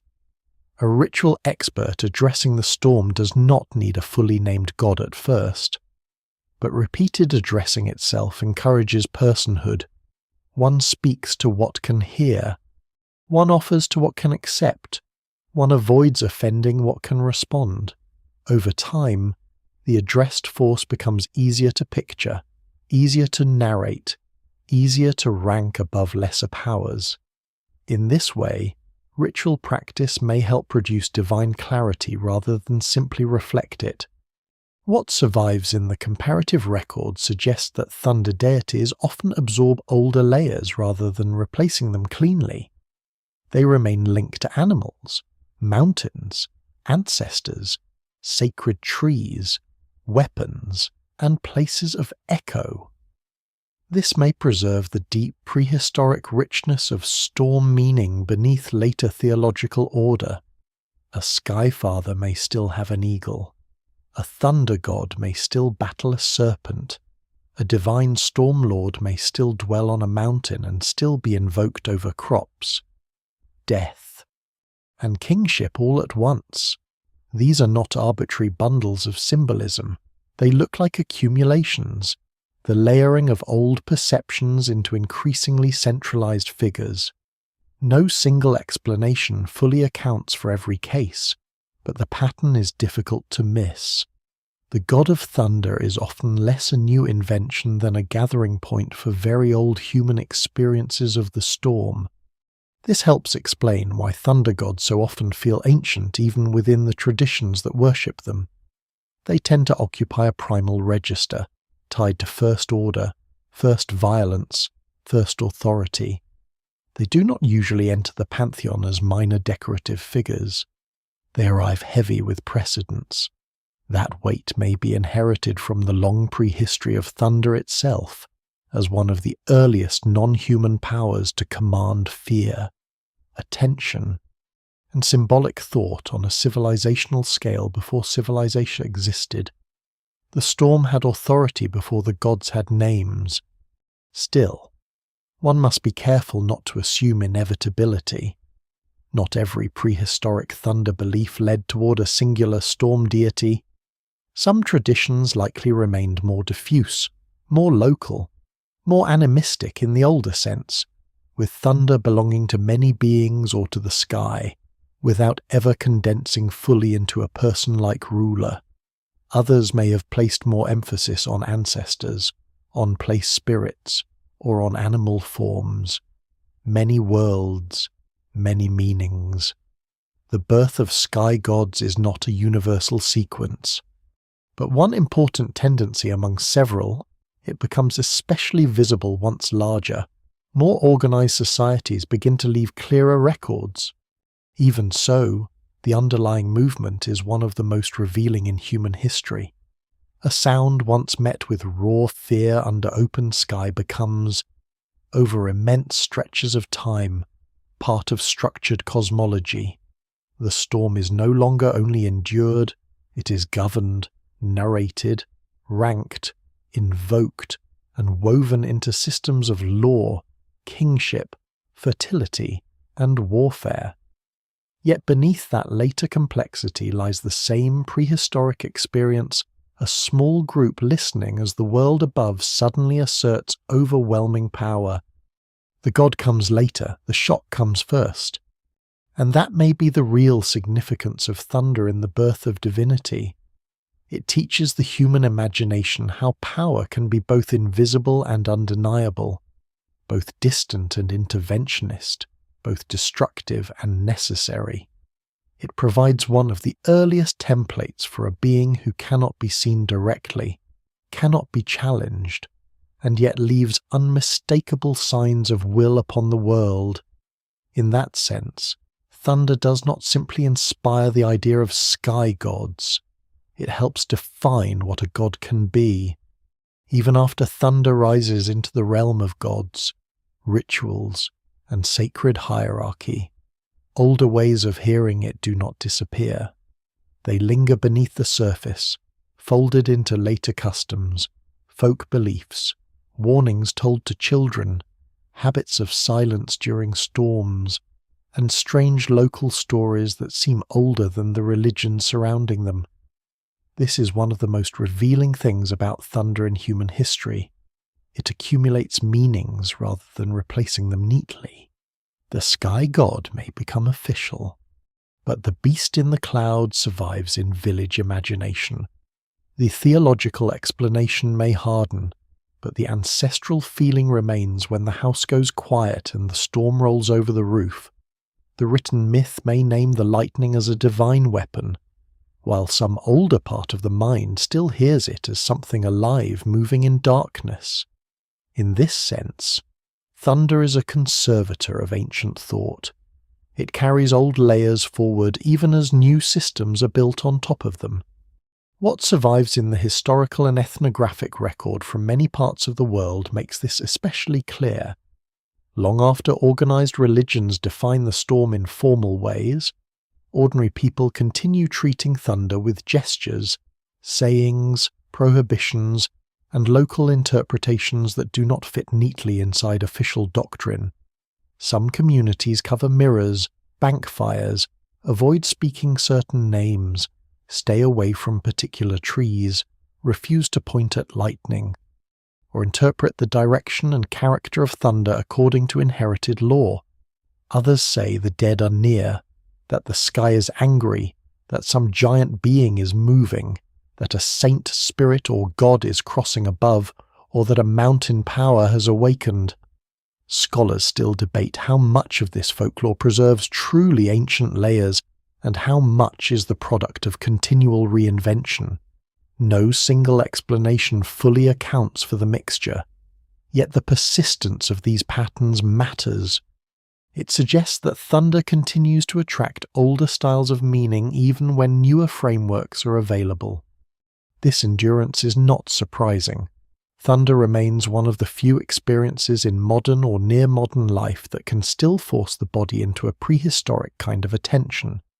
A powerful storm interrupts speech, shakes walls, changes the air, and makes people pause.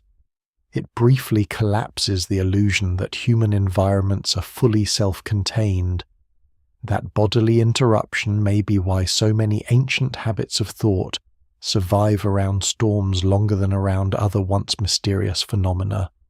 Human beings no longer need mythology to explain eclipses, disease, or comets in the same everyday way they once did. Yet thunder still invites immediate emotional interpretation, because its force is not merely observed. It is felt in the chest and heard at a scale larger than domestic life. The old mind wakes easily under that sound. Folk traditions often preserve this older mind with remarkable tenacity. A community may officially belong to a literate religion with a clear theology of weather, yet in practice its people maintain customs that sound much older than the doctrine they profess. A thunderclap becomes an omen. A storm over a burial ground feels different from a storm elsewhere. Certain peaks are still said to call lightning. Certain trees remain dangerous not only physically but spiritually. Some valleys are treated as weather-haunted. Children are still warned not to mock the storm, not to behave badly when the sky's active, not to stand in certain places, not to whistle or shout as thunder approaches. These rules may be justified in different terms across time, but their emotional structure is ancient. Power overhead demands proper conduct below. The evidence remains incomplete when we try to trace direct lines from prehistory to specific folk customs, and responsible scholarship has to resist the temptation to invent seamless continuity. Oral traditions change constantly. Religions absorb and rewrite local beliefs. Migration, conquest, conversion, and political change reshape cosmologies over and over again. Yet it would be equally mistaken to assume every local thunder belief is recent or superficial. Human cultural memory is often less linear than written history suggests. Old patterns survive by attaching themselves to new names. A storm spirit becomes a saint's sign. A sky beast becomes a demon. Then perhaps a fairy tale creature. An ancestor's warning becomes a proverb. A mountain of gods becomes a mountain of miracles. The form changes, but the underlying response to thunder remains recognizably old. This layering can be seen most clearly in the way thunder often occupies two registers at once. There is the official explanation and the lived one. The official explanation says what the storm is supposed to mean according to a system. The lived one says how people actually respond when the clouds gather and the first crack breaks overhead. In that lived register, very old habits persist. People become quieter. They watch the sky. They hesitate at thresholds. They respect local danger zones. They remember stories of past strikes, deaths, fires, and floods. They connect the present storm to previous ones and to those who endured them before. This is not merely superstition. It is the survival of embodied cultural memory. There is strong reason thunder preserves these layers so well it binds emotion to place. Local folklore around storms is almost always geographical. This hill is dangerous. That tree is marked. This cave protects. That ridge should not be crossed when the clouds look a certain way. The spring below this cliff runs differently after thunder. The old house was struck once and is still spoken of carefully. These are exactly the kinds of memories prehistoric people would also have carried. Even if the stories themselves are long gone, landscape keeps the pattern alive. A place repeatedly involved in storms accumulates meaning across generations, and those meanings can outlast political, religious, and linguistic change. The same is true of language. Even in highly modernized societies, ordinary speech about storms often slips into animacy. Thunder growls, rolls, cracks, speaks, warns, threatens, pounds, or walks across the sky. Lightning strikes, lashes, forks, hunts, finds, or takes. These are metaphors, but metaphors are not innocent. They reveal the deep grooves of perception. Human beings still describe thunder in terms that assume agency, movement, and intention, because those are the oldest and most natural terms available to the body when confronting overwhelming, irregular force. The scientific explanation exists alongside this older linguistic reflex rather than replacing it. In language, prehistory lingers. There may also be an echo of prehistoric animal thinking in the persistence of storm creatures across folklore worldwide. Dragons, serpents, giant birds, ghostly riders, roaring sky animals, and supernatural hunts persist long after the rise of literate religions. In some traditions they are demoted from gods to monsters. In others they become companions or adversaries of saints and divine figures. In still others they survive as cautionary tales for children. The exact routes of transmission are hard to prove, but the recurrence itself is revealing. Human beings continue to populate thunder with forms drawn from the deep reservoir of animal and hybrid imagination. The storm remains easier to inhabit with creatures than to leave empty. Ancestral echoes persist too. Even in traditions where official doctrine insists on a clear separation between the dead and atmospheric phenomena, storms are often moments when memory of the dead feels unusually near. People remember who died in earlier storms, who feared thunder, who used to predict rain, who told the old stories, who always insisted on a particular custom before lightning came close. A storm collapses generations because it repeats one of the oldest experiences shared across time. The same thunder heard today is recognizably kin to the thunder heard by parents, grandparents, and ancestors far beyond name. In that sense, storms naturally activate lineage memory. The ancient association between thunder and the dead may survive not as declared belief, but as felt continuity. This also helps explain why some of the most resilient thunder customs are small and domestic rather than grand and ceremonial. They survive because they can be repeated easily and quietly. Close the shutters. Move away from the doorway. Bank the fire. Say a certain phrase. Wait until the storm has passed before leaving. Keep children close. Avoid the hill. Do not stand near the old tree. Do not mock the sky. Such practices do not need institutions to preserve them. Families, villages, and local communities can carry them for centuries. They are the perfect vessels for ancient habits of mind, especially habits born in prehistory, where formal institutions were absent, but repeated conduct mattered intensely. The survival of these echoes tells us something important about the nature of human belief. Ideas tied to abstract doctrine can vanish quickly when doctrine changes. Ideas tied to bodily experience, recurring danger, and place memory last much longer. Thunder belongs to that second category. It is one reason why the storm remains one of the oldest living museums of human thought, not because it preserves exact prehistoric beliefs intact, but because it keeps recreating the conditions under which such beliefs made sense. The body startles, the group gathers, the land darkens, sound overpowers speech, shelter matters, memory returns, meaning thickens. What survives in the record suggests that this process has never fully stopped. Even now, in scientifically informed societies, a powerful thunderstorm can expose how thin the modern surface sometimes is. People still glance instinctively toward windows. They still tell children to come inside. They still treat lightning-struck trees as uncanny. They still speak of the storm as if it has mood. They still remember particular storms by year, by damage, by who was lost, by which field flooded, by which hill burned.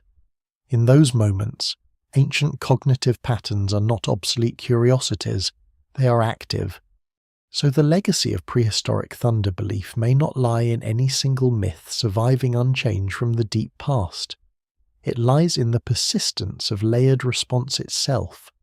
The storm continues to gather old meanings because it continues to present the same ancient problem overwhelming power arriving from beyond reach, tied to danger, memory, and sudden change.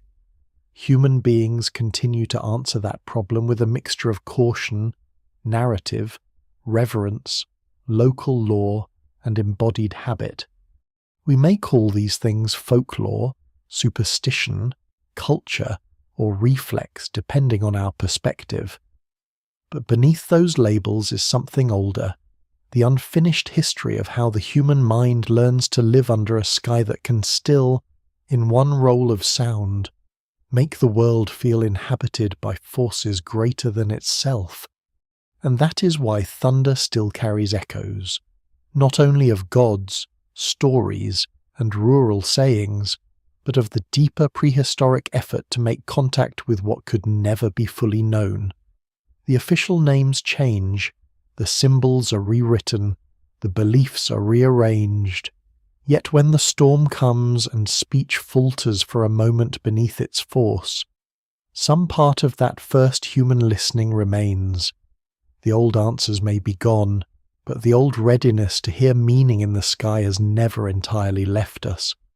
In the end, the question is not only what prehistoric humans thought thunder was, but what thunder forced them to become, long before theory, long before temples, long before the sky was ruled by named gods or described by science.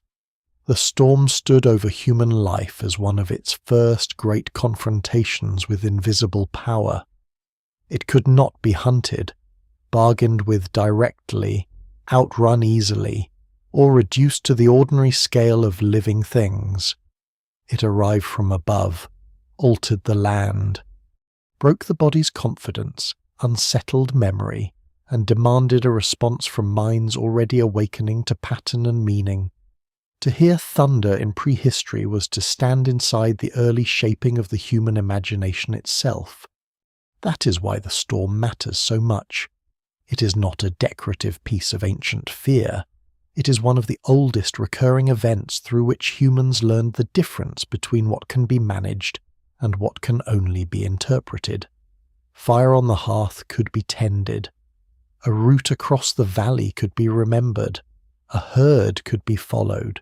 A tool could be shaped. Even a predator, however dangerous, belonged to a world of known bodies and visible movement. Thunder belonged to another order. It was evidence that the world contained agencies beyond immediate touch, beyond stable prediction, and perhaps beyond human fairness. In that recognition lies a decisive threshold. The mind no longer lives only among things it can grasp. It begins to live among forces. What survives in the record suggests that prehistoric humans did not meet those forces passively. They listened, inferred, remembered, compared, localized, and repeated. They noticed how storms sounded differently in caves and mountains, how lightning marked certain trees, how floods followed distant thunder, how fire could descend from the sky, how some places held during storms and others failed. They attached feeling to those patterns. They carried them across generations. They likely shaped behavior around them, perhaps with silence, perhaps with taboo, perhaps with story, perhaps with offerings or small rituals that left no trace. The evidence remains incomplete, but the direction is clear. Thunder was not ignored. It entered the architecture of thought. And what kind of thought did it encourage? Not simple error, not the crude ignorance older modern narratives once projected backward onto the prehistoric world. It encouraged relational thought. It encouraged the sense that visible events might belong to hidden agencies. That place mattered. That sound could signal intention. That power could act without showing its full body. That the living were surrounded by presences not always available to the eye.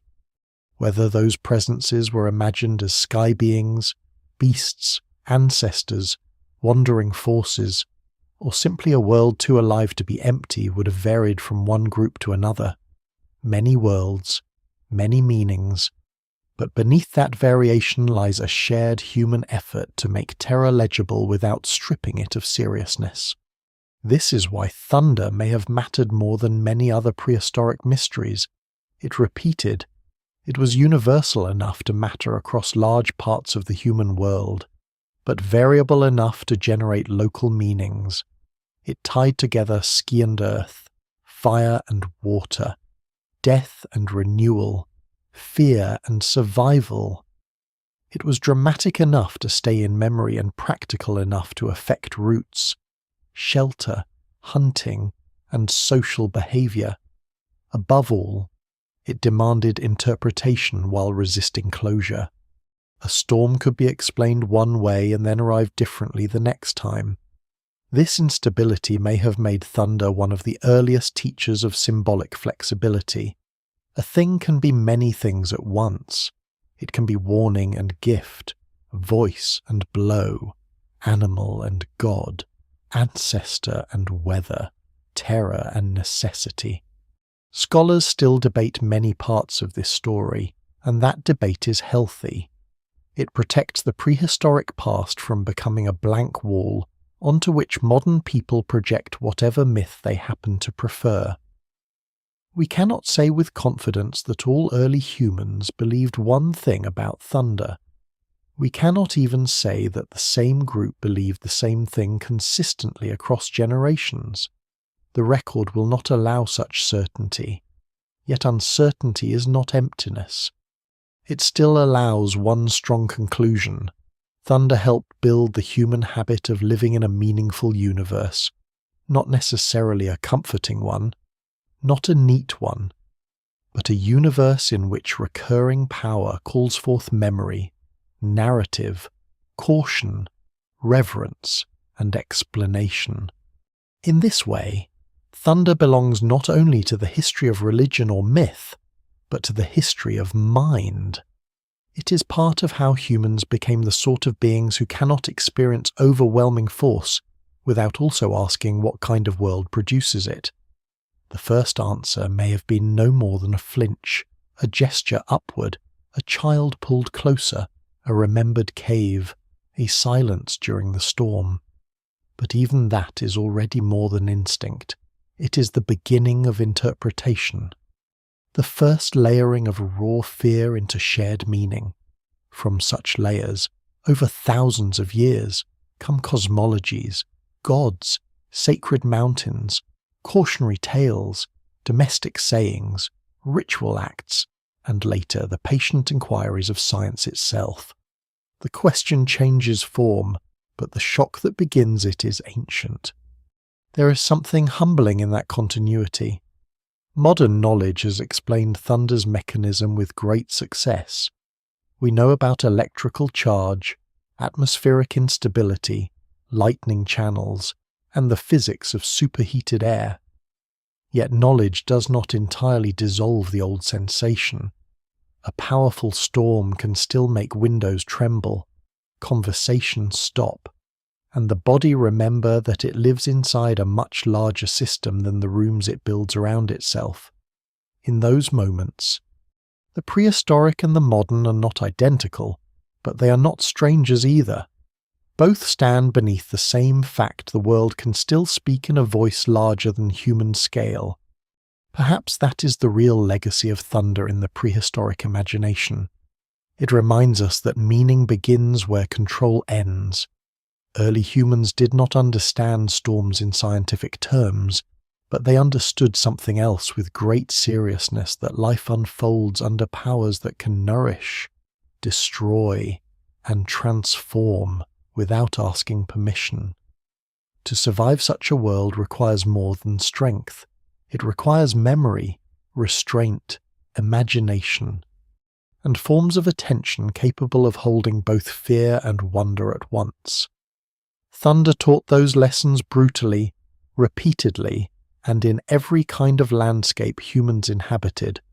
So when we ask what prehistoric humans thought thunder really was, the most honest answer may be this: they thought it was something that mattered too much to leave unexplained, something above them, beyond them, yet deeply involved in the terms of life below, something that could not be seen clearly enough to end debate, but could be heard clearly enough to command belief, something that made caves, mountains, trees, rivers, fires, and burial places feel newly charged, something that brought the dead closer, filled the sky with beasts or powers, taught caution to children, elevated certain people into authority, and eventually helped populate the heavens with gods. Thunder was not just a sound in prehistory. It was one of the great engines by which the human world became more than a collection of objects and turned instead into a living field of signs. And after all the lost voices, vanished camps, buried hearths, broken tools, painted walls, forgotten roots, and unrecorded stories, that may be what still reaches us most clearly from the deep past. Not a single doctrine, not a recovered myth in perfect form, but a posture human beings listening hard beneath darkening skies, aware that something immense is moving above them and refusing to believe that such force could ever be meaningless. In the slow quiet after the storm, the world must always have seemed changed. Even when nothing visible was broken, the air would feel washed and cooler, water would gather where dust had been, leaves would drip, smoke from a protected fire would rise more softly. Somewhere a split tree might still be steaming, or a distant slope might carry the smell of fresh rain and scorched wood together. The people who waited through the thunder would emerge from shelter into that altered light and look over ground that was familiar, yet briefly made strange. It is easy to imagine how such moments stayed with them. Over immense spans of time, storms came and went above camps that left no names behind. They passed over Ice Age plains, over forest clearings, over cave mouths dark with soot, over coasts where waves and thunder answered one another, over mountain paths and river crossings and burial ground. They rolled over children who grew old, over elders who vanished into memory, over generations who heard the same sound and gave it different meanings. Yet all understood that it belonged to one of the great powers of the world. The exact stories are mostly gone now. The gestures are gone, the warnings, the silences, the small acts done before the rain came close are gone too, but the shape of the encounter remains. Perhaps that is enough, not enough to solve the mystery completely, but enough to feel its weight. Thunder stands at the edge of what can be known about the prehistoric mind because it belongs equally to fear, imagination, and survival. It is both physical event and human experience. It leaves scars on trees and impressions on memory. It belongs to science now, but it also belongs to a much older inheritance, the long habit of looking upward when the sky grows dark and feeling, for a moment, that the world is larger, more alive, and less settled than it seemed before. And maybe that is the final image that lingers longest. Not a god on a mountain, not a beast in the clouds, not even a lightning-struck tree still smoking on a hillside. Just a small human group beneath stone or branches, waiting in the dimness while the storm moves over them, listening as the sky speaks in a language they cannot fully translate, yet cannot dismiss. Then the sound recedes, the rain softens, the light returns by degrees. One by one they step back into the open world, carrying with them the old knowledge that would outlast them all that above every path, every fire, every shelter. There is still a sky capable of sudden power, and that to live beneath it has always meant learning how to fear, remember, and wonder at the same time.